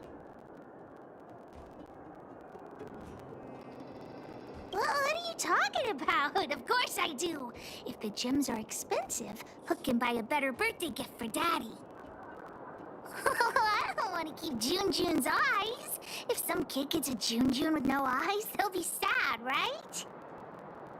Anyhow, this is super useful intel. If you'd been with the Moles a bit longer, I'd be promoting you to third in command right now. I'll need your help again after Natasha fixes June. Always be prepared to answer the call of Pitch Dark Hook the Great. Alright, that completes that. Why didn't it show me the notification that she's... I have a feeling that if I leave to another area, it's gonna trigger another stuff. It's like, okay.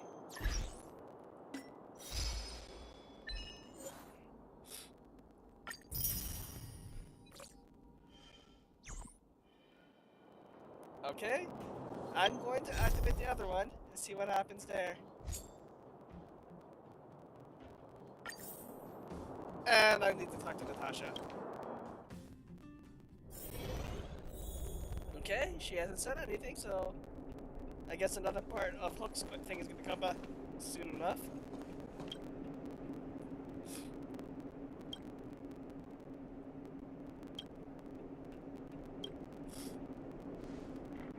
You came at a good time. There is something you can help me with.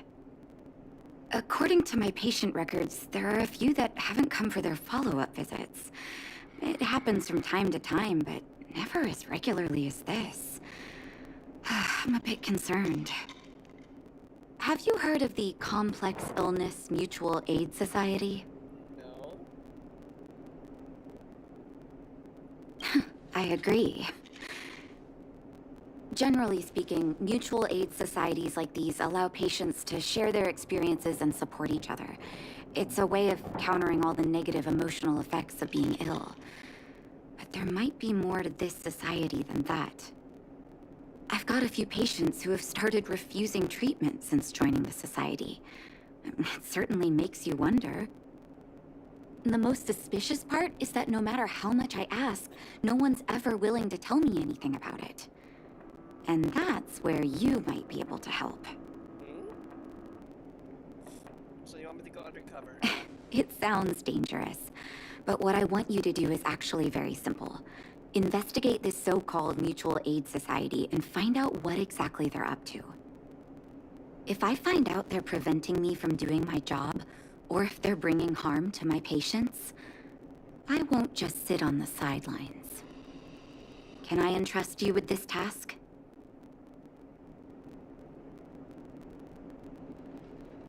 Have I ever refused you? You're as considerate as always. This little clinic has huge numbers of patients to deal with every day. If I didn't have you here to help me out, I wouldn't be able to focus on giving them quality care. Good luck. I'll be sure to thank you properly when you're back.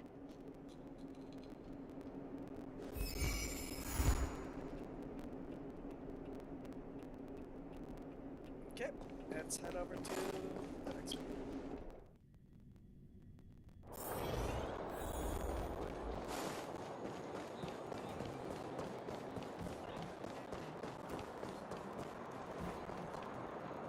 You. I've seen you in the clinic. You run errands for Natasha, right? Your cover? What are you talking about? Let me guess. Natasha wants you to persuade me to go back for a follow-up visit, right? What's the use? I'm terminal. Life will be over before I know it. Of course not. I read it in a book. Every book I read has descriptions that match my symptoms exactly. I can diagnose myself with a dozen incurable diseases before I get halfway through. For people in my situation, a follow-up visit is just a waste of time and money. Not to mention medicine.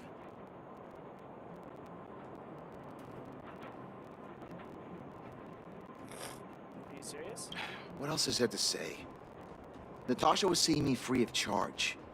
She said I could keep a tab running for as long as I liked, then pay it back when I had the opportunity. I guess I'm too proud. You think I need you to tell me? Don't try and persuade me. I've already thought this through. Dr. Vash never charged me anything either. Natasha's great, but Vash was always my number one. Natasha's brother, they both used to practice medicine back in Rivertown. I heard he was a top student from the Overworld Medical Academy. Bellabog's main hospital wanted him. I have no idea what convinced him to set up down here. A kind heart, maybe. What do you mean? Dr. Vash was a people's doctor. He handed out free medicine. He even followed up with detailed questions on how he felt. Free medication. Something doesn't add up there. The underworld is always short on medical resources. They say that Dr. Vash made all his own medicine himself. That seems a bit sus, too. You think I don't want to? I heard that he passed away.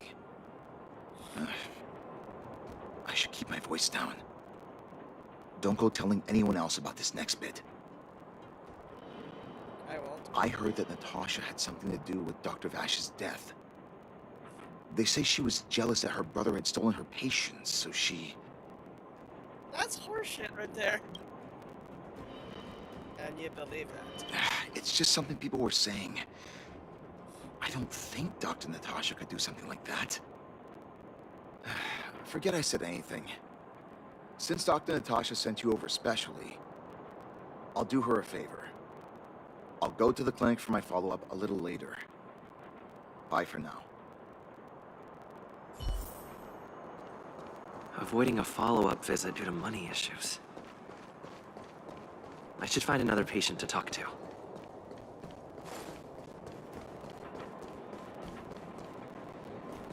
What was that? Oh, you'll have to be louder. My ears aren't what they used to be. Everything's muffled. Ah! A follow-up visit. Is that what you're asking about? Yes. Natasha's a wonderful girl. She always gives me a thorough checkup. But at this age, it's rather a lot to bear. Even if they could cure me, I'm sure I wouldn't be around for long. I don't want to waste anyone's time.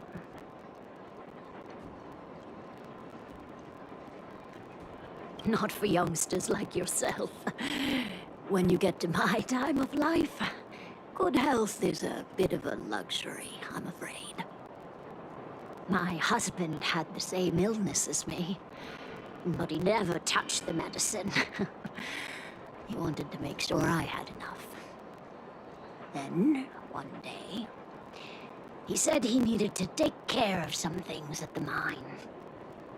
He never came back. He was forever saying he wanted to go before I did.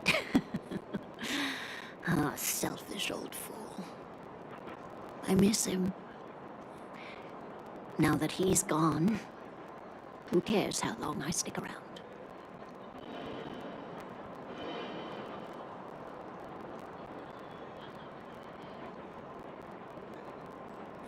Do you think so? Wouldn't he want me to hurry up and join him? No. Not in that sense. Kids today. Don't give up easily. Okay, you win. It's off for another follow-up visit with Dr. Natasha, I suppose. Did you want to say something else? My ears are terrible. Virtual who? All right, I heard you. Do you have to shout? No, I've never heard of any mutual aid society. Avoiding a follow-up visit because of her husband. I should find another patient to talk to. I'm ready for some orange here. Why haven't I gone for my follow-up visit? Are you a patient too, or did Dr. Natasha send you over?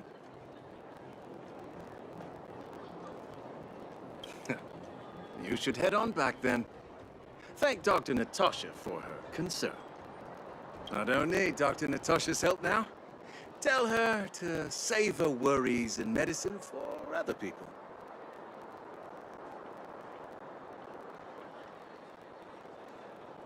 A dispute? No. She's the only kind-hearted doctor in the underworld. I just don't really approve of her methods, that's all. Too idealistic and no real efficacy. She tries to save everyone, which means she can't save anyone. In the end, it's the patients who suffer, and she just tires herself out. Miners like me don't have time for lengthy treatments. If I can't take something and get right back to work, I may as well lie down and wait for death to come knocking. Did you, know Dr. Vash? His wonder medicine is cheap, and the results are immediate. You just need to, be willing to, take a little risk. Risk? Dr. Vash's medicine is different. Lots of people make a full recovery after taking it, but some get worse, and the unlucky ones check out early. Yeah, no. Even knowing the risk, most people fight tooth and nail to get hold of the medicine. You know why? You're smarter than you look. When life forces you to the edge, you'll throw yourself at any opportunity, even if it means risking it all. For people like us, a slow and torturous treatment is the same as a death sentence. If it's between that and a quick result, we'll take the latter. Forget it. Why am I telling you all this? Dr. Vash is dead anyway.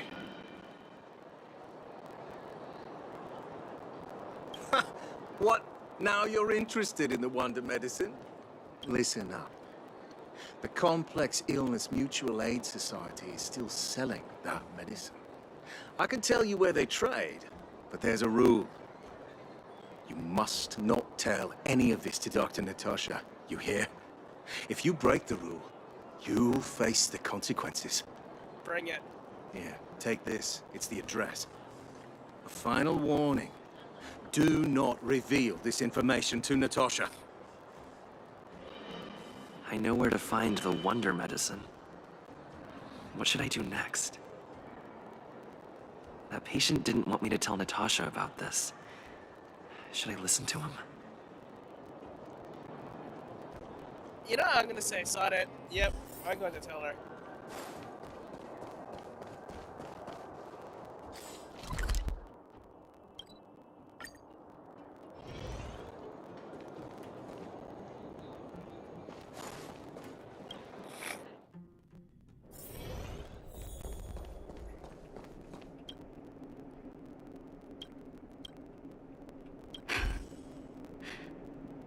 So the Mutual Aid Society found Vash's research results, and now they're selling this so-called wonder medicine to patients? Any organization doing something like this is interested in more than just mutual aid. primarily they're in it for the money.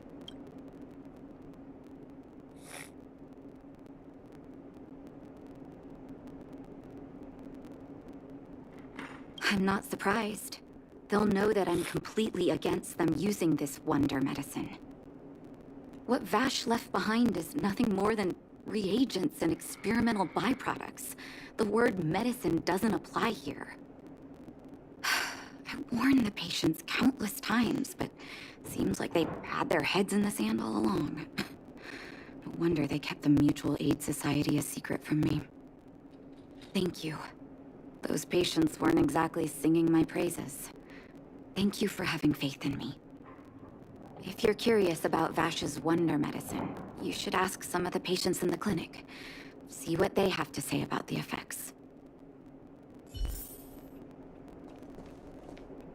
Some people say that Dr. Vash was a saint who came from the overworld to help those in need. I don't buy it. People's doctor, that's just what people who've bought into the myth like to say. Vash used to distribute free medicine all the time, but he couldn't have cared less about the people taking the medicine. The hard truth is that we were just his test subjects. It didn't matter if the medicine worked or not. What mattered was having a constant stream of willing lab rats. Of course, I can't control what anyone else thinks. That's just how I see it.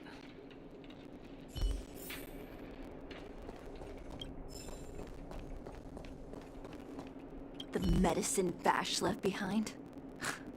That stuff. Can you even call it medicine? I know Dr. Natasha's here, but I have to tell it like it is. Vash had zero medical ethics. He didn't deserve the title doctor. He may have had the capability, but he didn't use it to help anyone.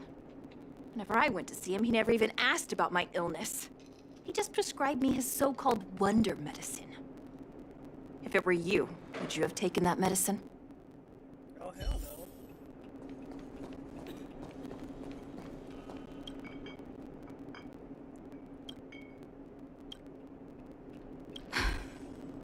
I still haven't worked out how to convey it to you. The issues surrounding Vash. My relationship with him. The things he's done in the underworld. It's a long story. I'm guessing you've heard a lot of different opinions on Vash. What do you make of him?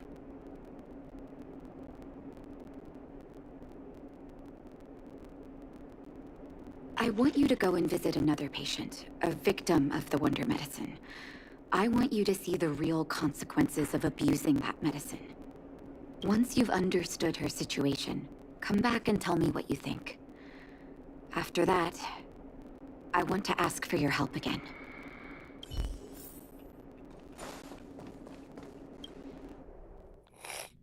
Wonder who this victim is.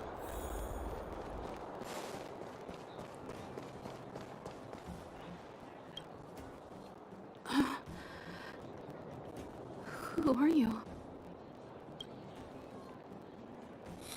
Who? And who am I?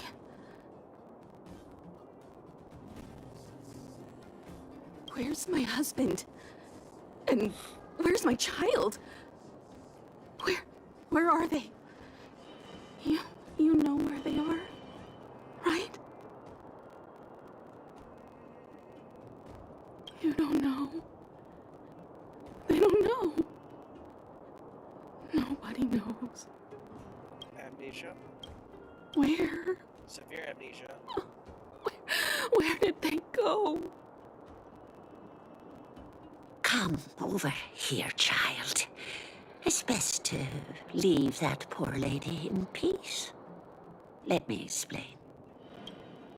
That poor lady. Both her husband and child became ill and passed away.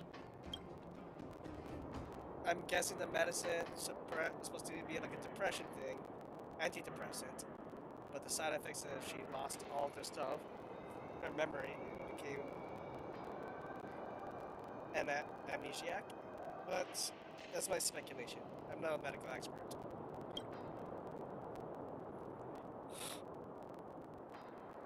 Yes. Before her family passed away, she was a carefree young woman. Her husband and child caught a mysterious illness. The symptoms weren't grave, but their livelihood was certainly impacted. In order to try and rid themselves of the ailment once and for all, they bought some kind of wonder medicine. Who would have thought their condition would deteriorate so rapidly after they began using it? Oh. The two began to suffer terribly, such that death then became a blessing. It wasn't long before they departed this world, one after the other. From that moment on, she became as you see her now. If Dr. Natasha hadn't taken her under her wing, well, it doesn't bear thinking about. And yet, what more could have been done? They were warned about the medicine. They were told about the risks. But they chose to roll the dice. Talking about it tires me out. At least my husband and I are able to help her where we can. I just hope that one day she can lead a normal life again. Oh, yikes. Show your courage. Oops.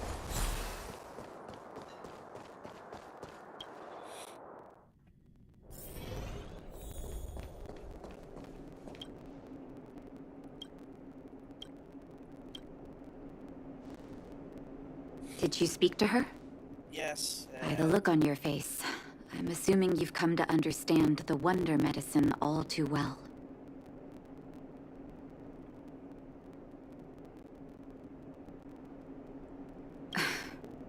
Be it VASH or the Mutual Aid Society, forces like that can take full advantage of the typical underworld state of mind. Let me tell you a story. There was once a brilliant overworld doctor with unmatched pharmaceutical skill. The doctor was set on developing a medicine that would steel the human body against the cold. He named his research project Blizzard Immunity. But his research met with obstruction time and time again, the biggest factor being a lack of test subjects. Tampering with the human immune system carries huge risk, and nobody in the overworld was willing to submit themselves to such experiments. As such, the doctor got in touch with his sister in the underworld, claiming that he wanted to support the medical effort below ground. Naturally, his sister was overjoyed. After all, as far as medicine was concerned, her brother had always been the standard she'd strive to attain. She brought her brother underground and entrusted him with her clinic and laboratory. I think you know what comes next.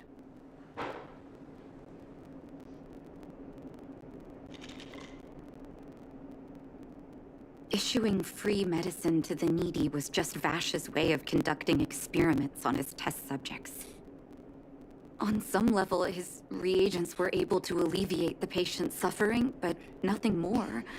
They would forget their pain for a while and neglect their regular treatment plans. The result?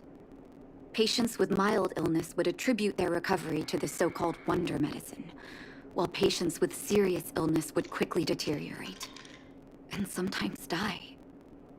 I cannot accept that their fate was simply the result of misfortune or risk. No true doctor would accept that. That's why I want you to help me recover all the wonder medicine. Are you willing to take on this assignment? Thank you. This will be hard for the people that have come to rely on the wonder medicine, but it's up to us to remove this false hope. You mustn't hesitate. Recover every last reagent that Vash left behind. I'll take responsibility for the consequences. Don't worry about that. Go.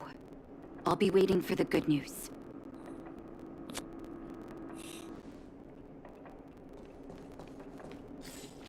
Town, find the up, bingo.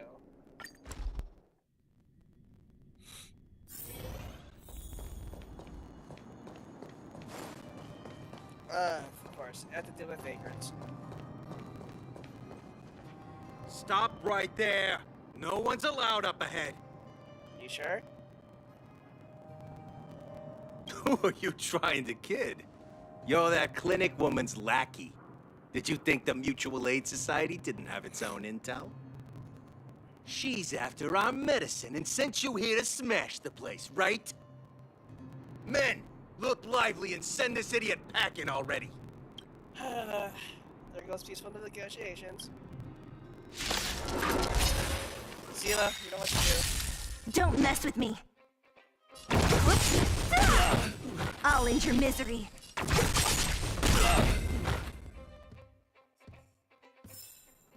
We shall take back what we lost.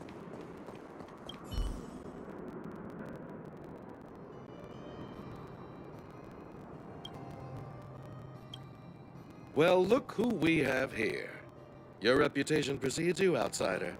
I didn't take you for a bandit and a thief. Who are you? You listen here.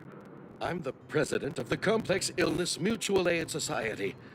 The medicine we hold here is lifeblood for many of our members. Are you sure you want to deprive them of that? You harmed many people in the process. Made them think, give them hope, which doesn't really exist. Through your medicines anyway. That has not been proven 100% safe. Those poor patients. Along comes a life-saving wonder medicine only to be snatched away by a shameless bandit like you. The underworld is full of sickness. What would happen if we left it all to that clinic to treat? My Mutual Aid Society has relieved that doctor of patients at the end of the road. Shouldn't she be thanking me?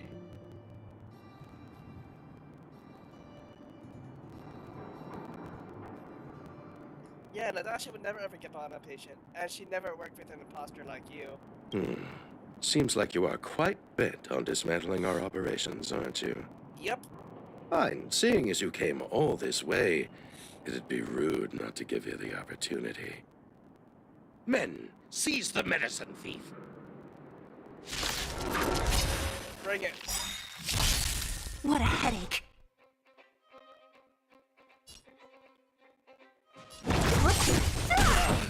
I'll end your misery. I'll free you from your chain. Disappear among the sea of butterflies. Illusions of the past.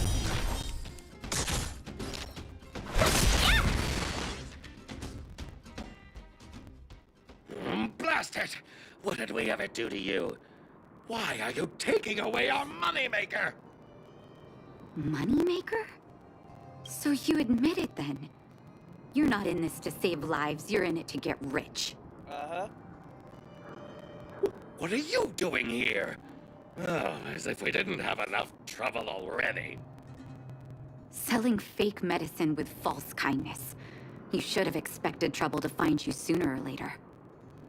I have a responsibility to protect the well-being of my patients. Or to put it another way, I must eradicate any and all threats to them. Oh, you in trouble now.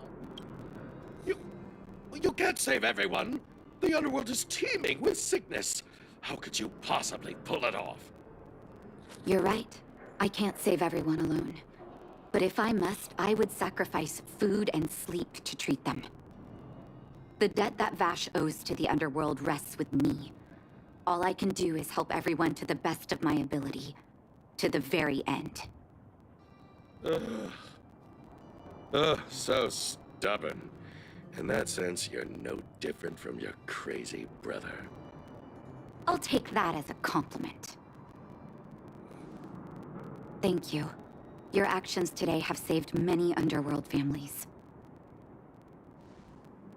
I'll find a way to dispose of Vash's leftover reagents. Next time the Mutual Aid Society wants to whip up a quack cure, they'll be out of luck. Let's go back to town. I still owe those patients an explanation. Into that guy sought you.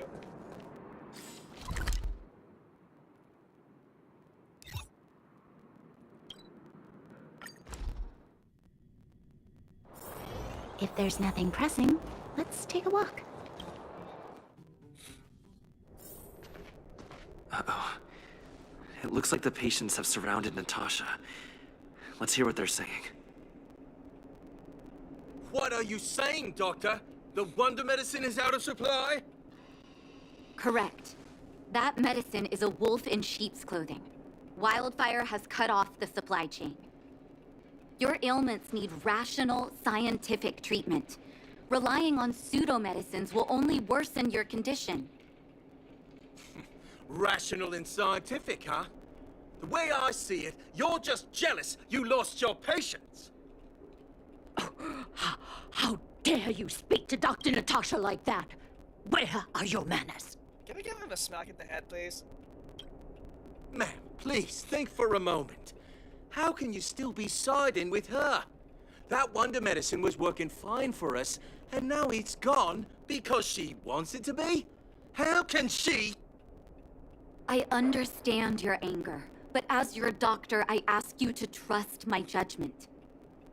I will find a way to access more medical resources and help you through your struggles. If I must, I'll get help from the surface. The surface. I almost forgot that you were an overworld big shot. Can I just properly just say, fuck this dude? Have some respect for Dr. Natasha. And good on you, elderly patient. If it's respect she wants, she better find a replacement for the wonder medicine fast. If not, I'll tell everyone about how she set up Dr. Vash. I'm out of here.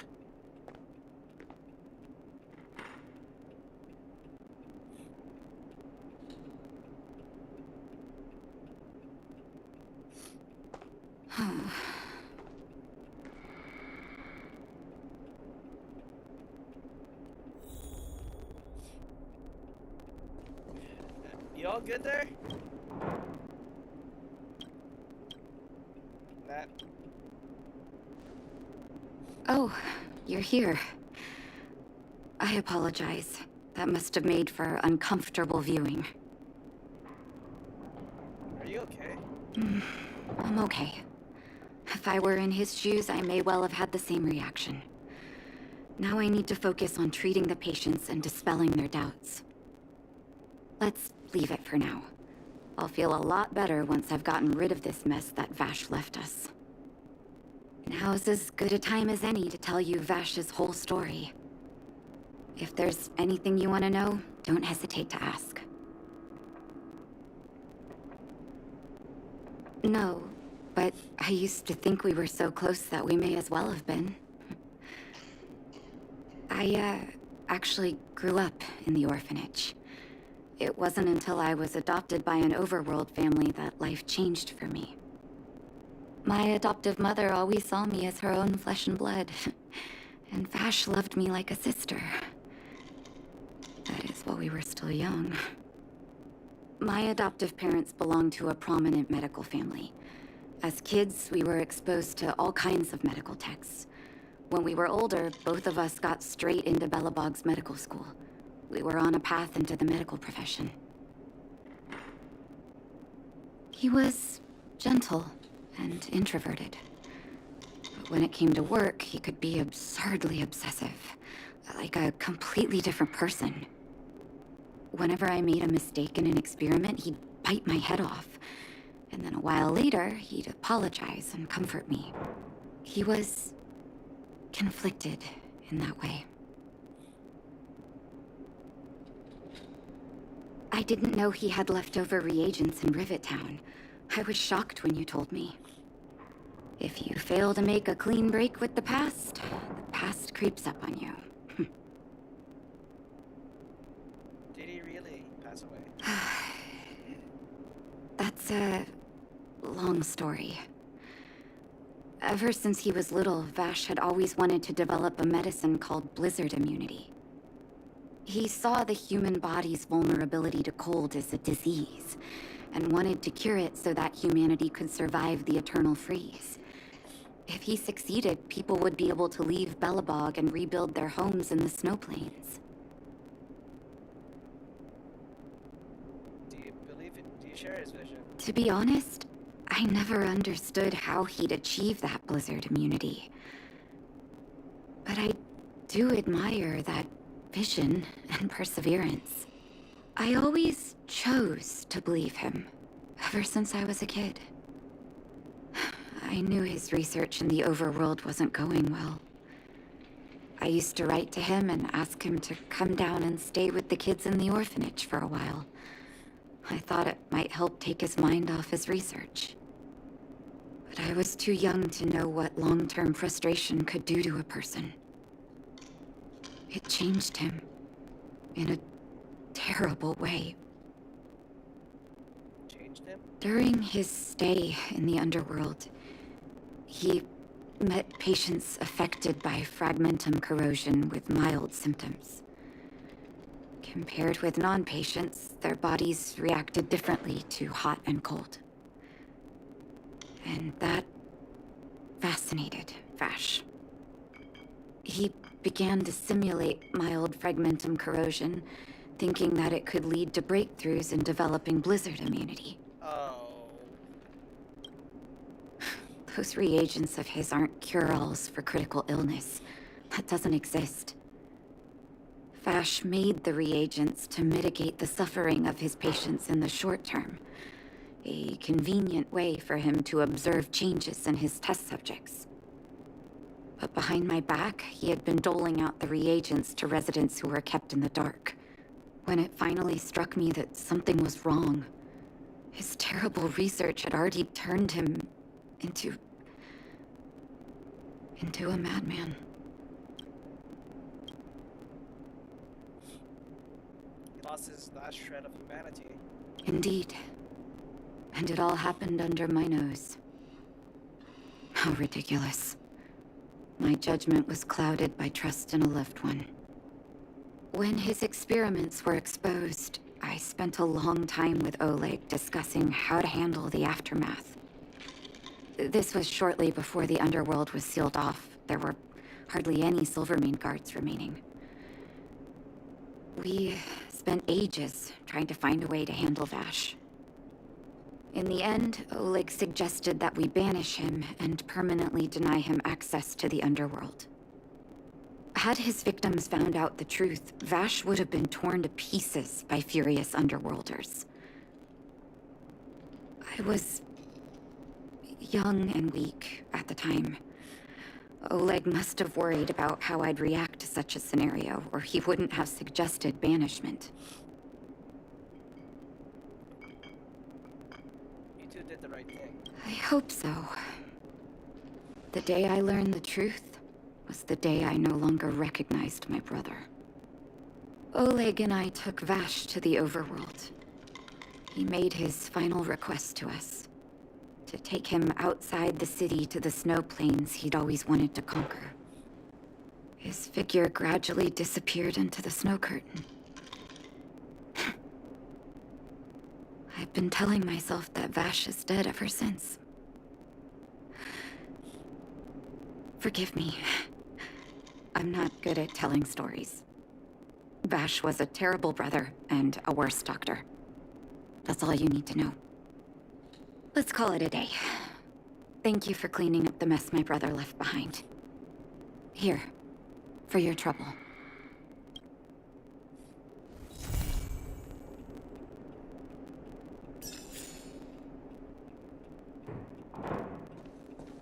Anything else? If I enter and exit a building? Oh, I knew it. I knew it.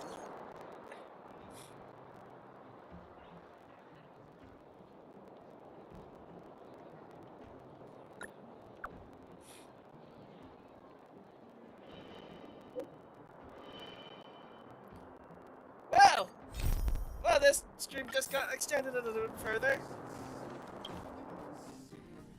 I'm gonna change it to covering all story companion quests.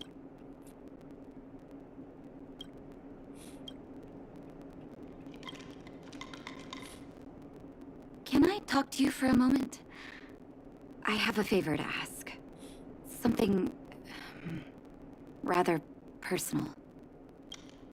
Of course. I want to thank you again for recovering the Wonder Medicine. It meant a lot to me. But disposing of Vash's reagents isn't enough to solve the medical supply shortage. Many of my patients can't be seen promptly, and my stock of medicine is running low. Thanks to you, the route to the overworld through the furnace core has reopened. I'd like to use it to return to the surface and see if I can get some help. Help remove. I knew you'd be interested. Remember my adoptive parents I mentioned to you a while ago? Yep. After the reopening of the furnace core passage, I had an idea. I wrote a letter and asked Sampo to deliver it to my parents' old address. I didn't have high hopes, but amazingly, Sampo brought me my mother's reply. Sample, you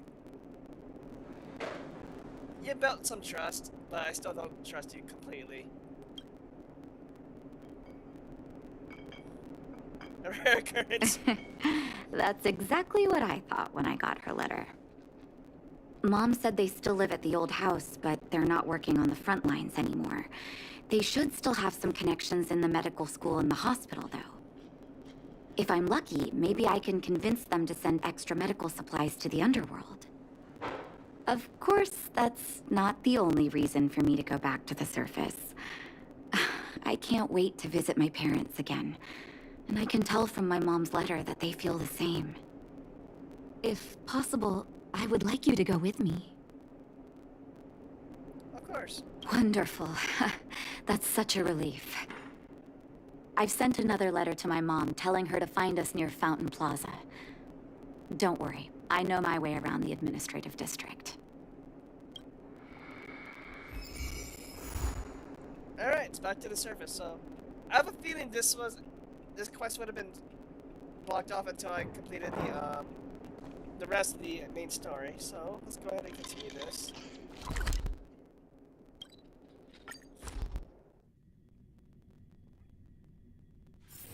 If there's nothing pressing, let's take a walk.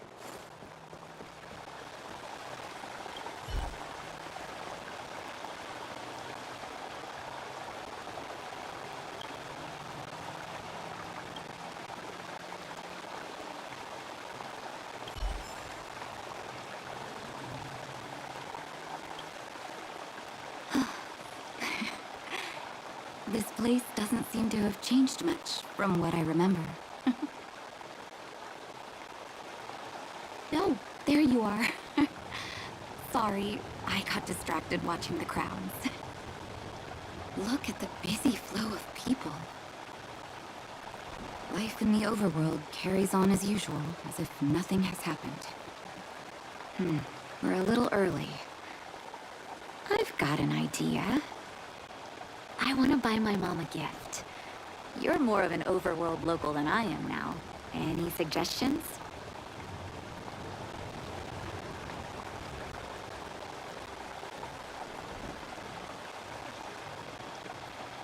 Flowers, huh? That's a great idea. I've been underground for so long, I almost forgot what flowers smell like.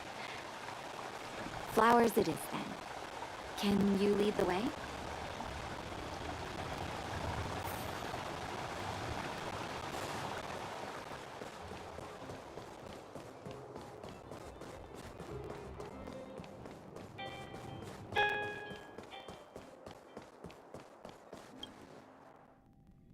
I thought I could climb up the stairs, but nope. Eversummer? Was that always the name? Seems I was too young to get the irony back then. Sorry. I don't mean to sound cynical. Maybe it simply represents the people's hopes up here. Now that I think about it, sending flowers is quite the tradition in my family. Mom, Dad, Vash, and I, whenever something good happened, we sent each other flowers to celebrate. Do you want to hear a flower story? Let's hear one. Each year for their anniversary, my dad would send my mom a bouquet of ball peonies wrapped in red paper. I heard that ball peonies represent love that knows no end.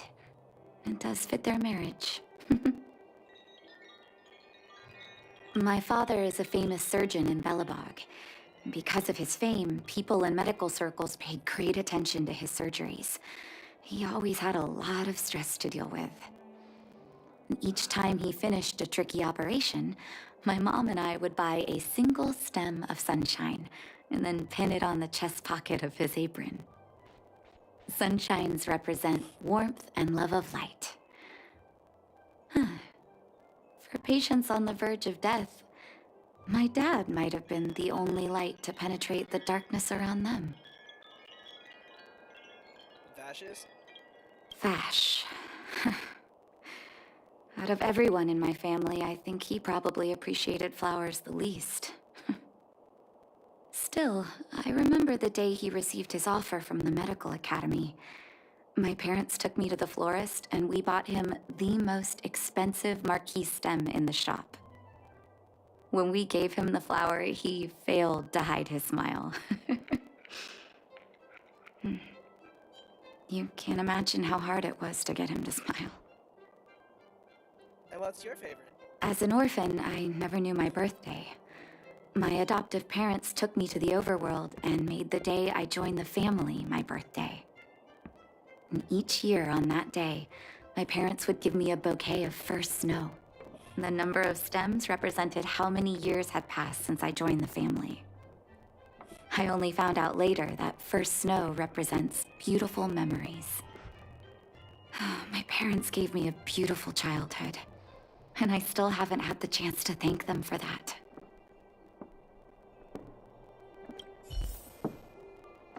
I'll take this one.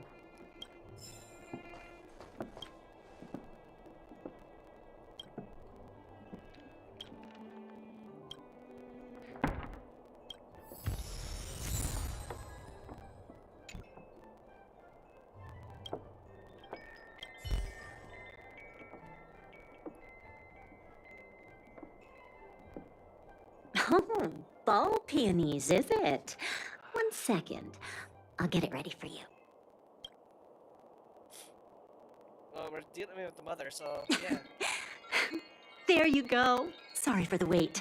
Hope to see you again soon.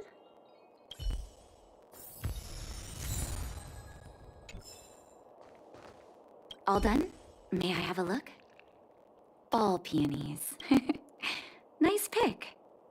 I wonder if Dad still sends Mom flowers on their anniversary. I knew you'd pick the right flowers. Mom and Dad will be so happy. You know, taken out of context, this looks like a date, but yeah. Let's go. My mom will be there soon. Best not to leave old folks waiting.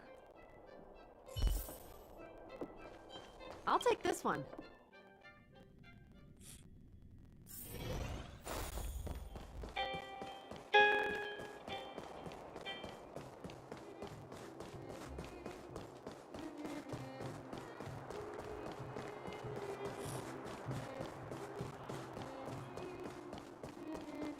Come around and have a look.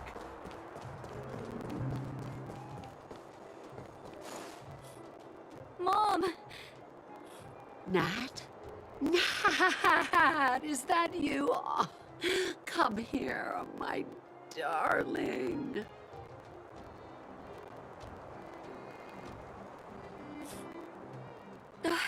It's been too long, Mom. Too long. Sorry. I don't usually get this emotional. How have you been, Mr. Oswell? Thank you so much for taking care of my parents these last 10 years. I'm doing fine, Miss Natasha, just fine. Look at you. You've blossomed into a fine young woman. Such a pity that your father... Dad, I was wondering where he is. Is he...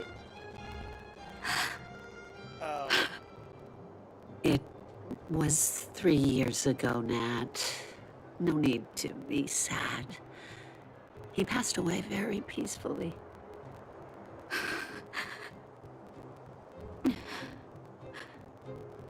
I'm so sorry, Mom. I'm so sorry. For 10 years, I left you both in the overworld. Mr. Oswell, I'm sorry you had to bear all this weight.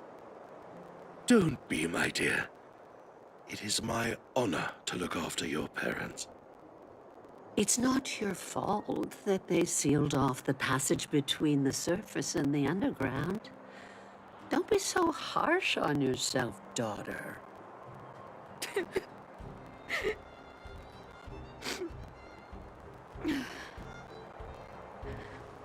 Oh, Mom. I have so much to say to you. But, there's an urgent matter that needs your help.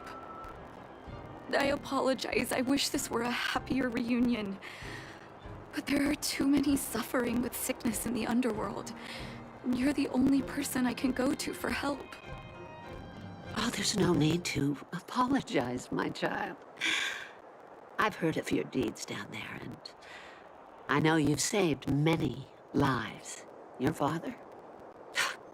He would be proud of you. We have many connections in the medical academy. No matter what you need, be it medicine or data, I should be able to get it for you. Be the doctor you always were, Nat. We have all the time in the world to catch up later.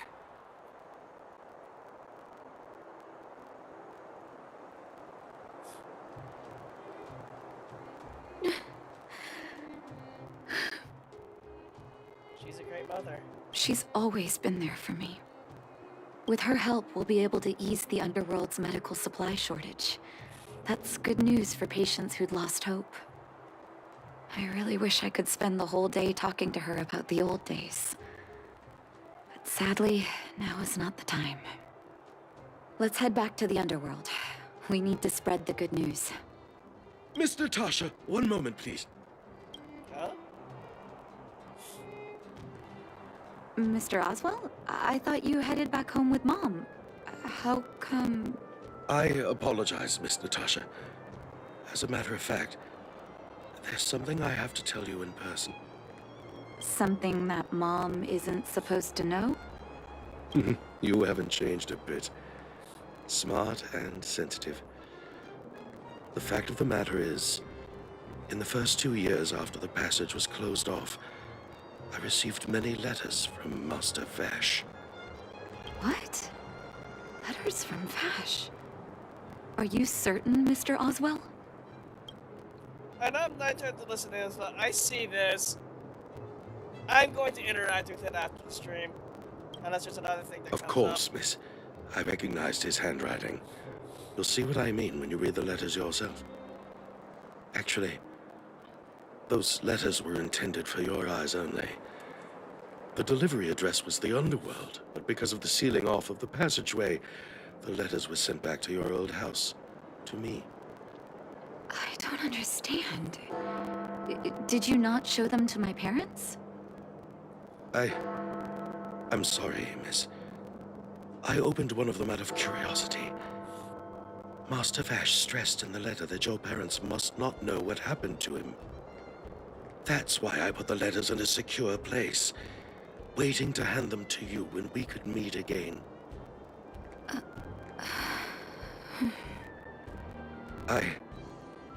I'm not sure if I did the right thing, Miss Natasha.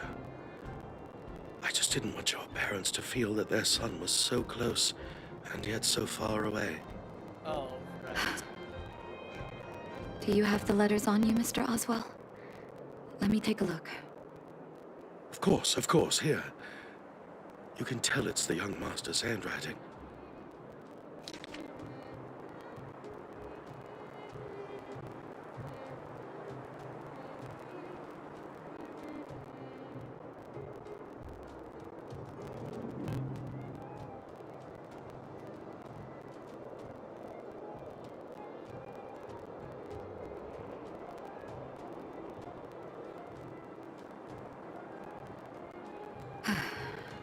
so he's likely still The alive. cold has revealed to me my arrogance.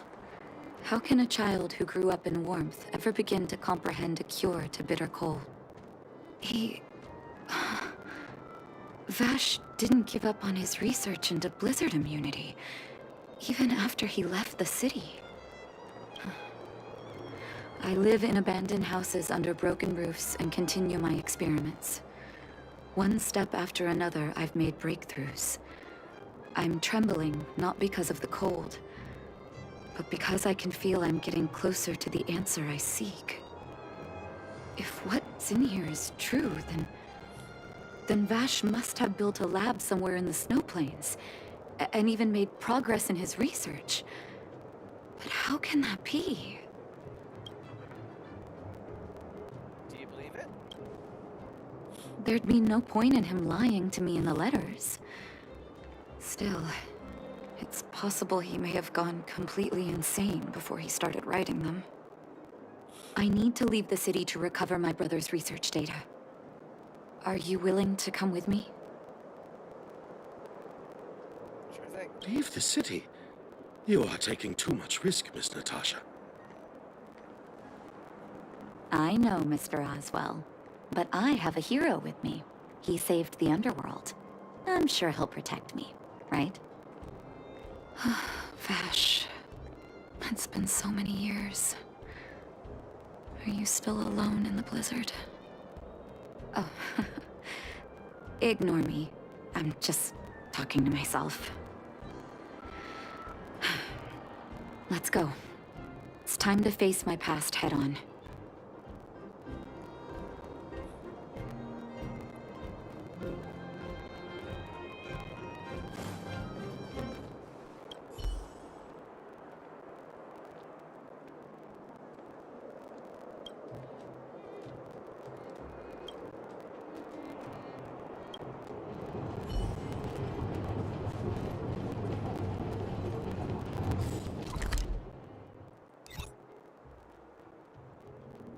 Oh, near there. Okay, I can get there. Such harsh cold. It's hard to imagine anyone surviving in these conditions. Unless blizzard immunity is real. Let's hurry up. We need to find any clues that Vash may have left behind before both of us become ice sculptures.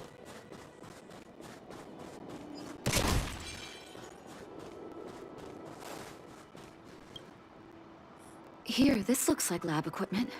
Maybe Vash left it behind. Huh. Still, it's all just used test tubes, beakers, and other vessels. There's no sign of any sample reagents or lab notes for that matter.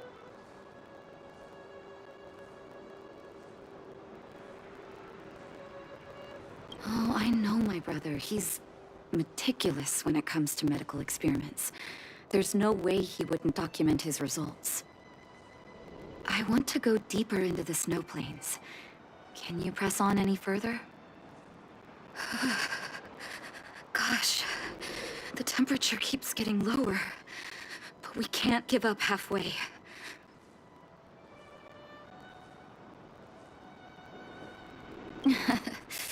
Oh, that's very kind of you. Don't you underestimate the leader of Wildfire. Let's press on then. This may not sound like me, but I hope that deity the architects worship can grant us some luck.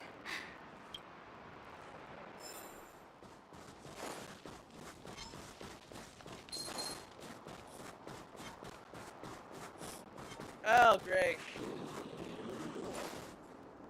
Citizens? Outside the walls? Hey, you two! Stop right there! That's a Silvermane guard. Is he yelling at us? Oh, I'd almost forgotten. No one can leave Belobog without authorization. Looks like we need to talk our way out of this.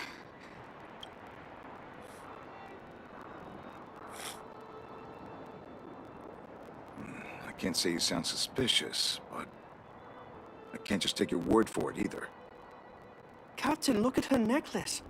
Maybe she's telling the truth. It's the same as Dr. Vash's. My brother does wear an identical necklace. Do you know him? Are you really his sister? Dr. Vash saved a lot of my soldiers. Saved your soldiers? Yes.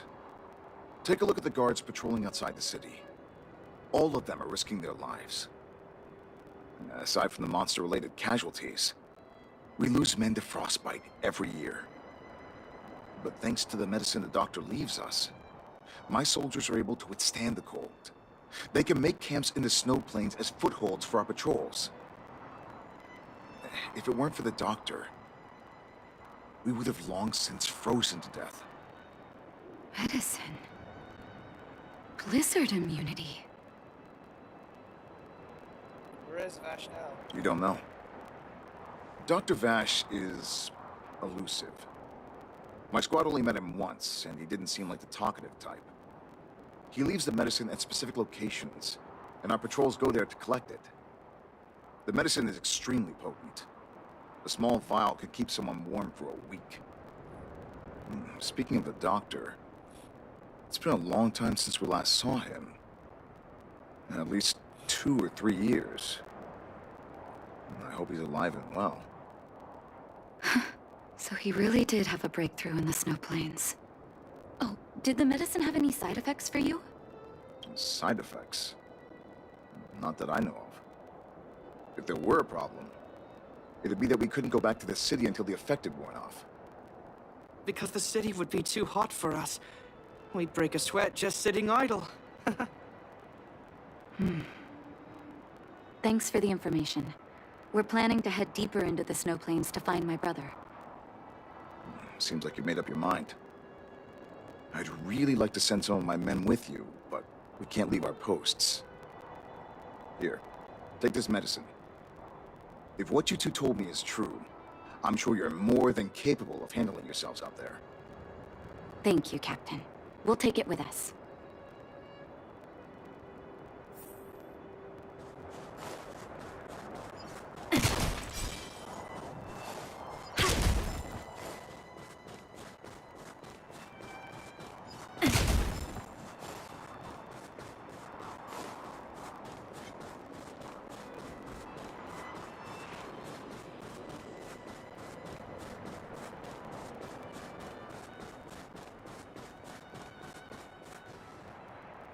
Hold on.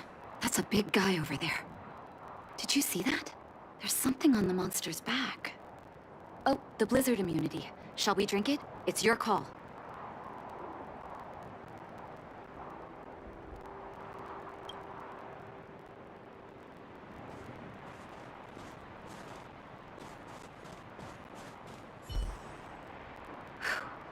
I'm ready.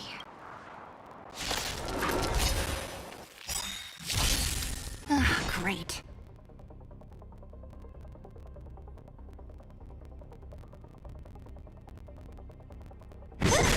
I'll end your misery.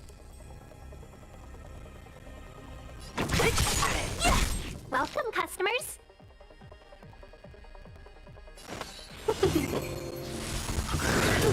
A thousand wonders to minus one!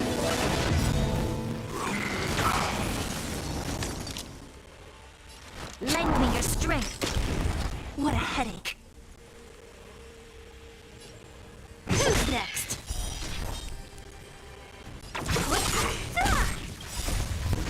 Disappear among the sea of butterflies. Illusions of the past.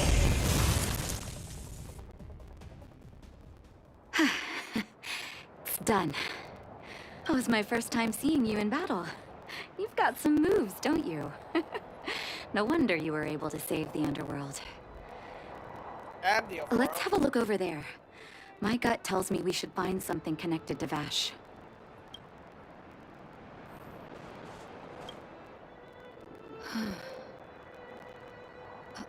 These are records of his experiments.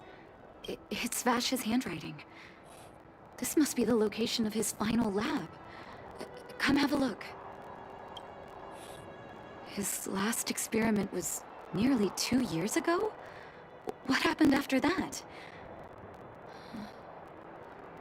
Huh. His notes seem to suggest he was working to improve blizzard immunity. Brother, where are you? What happened? Let's call it a day. Sorry. I needed to take a moment. After seeing the letters Mr. Oswald kept for me, I was hoping things might have ended differently. I shouldn't have asked you to come with me to such a dangerous place. You miss him, right? I do. I can't forgive him for what he's done. Nor can I say I don't miss him. Maybe I should feel glad. The medicine might not have been what he wanted it to be, but it came to something. Maybe he found some inner peace.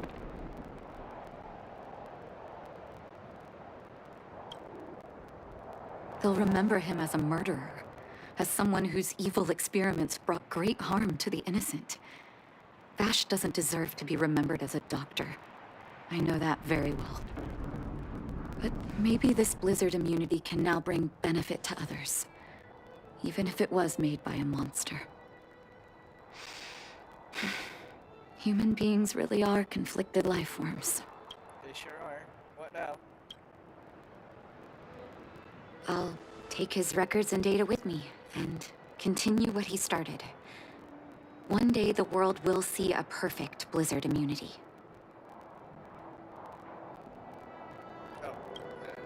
Before we leave, I'd like to ask for another favor. The last one, I promise.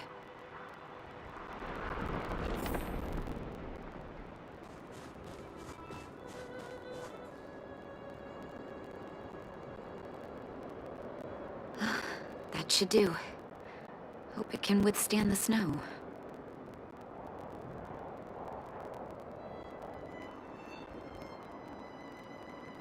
You're right.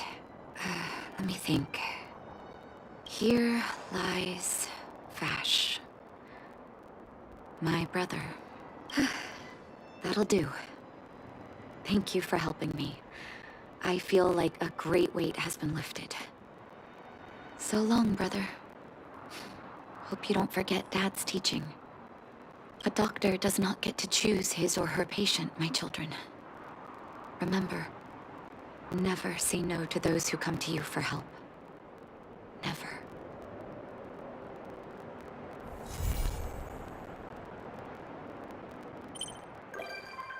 Alright, so that completes Natasha's stuff, and she's not a visitor to the Astro Express.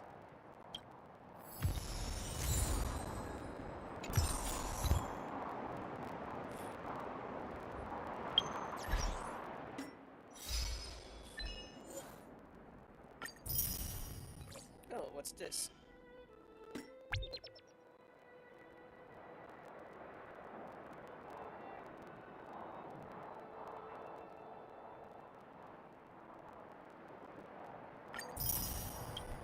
Oh, what's this?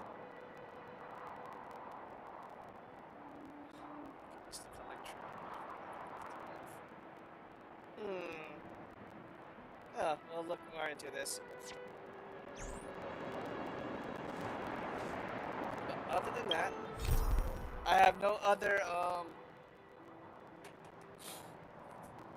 companion quest to do other than this side mission.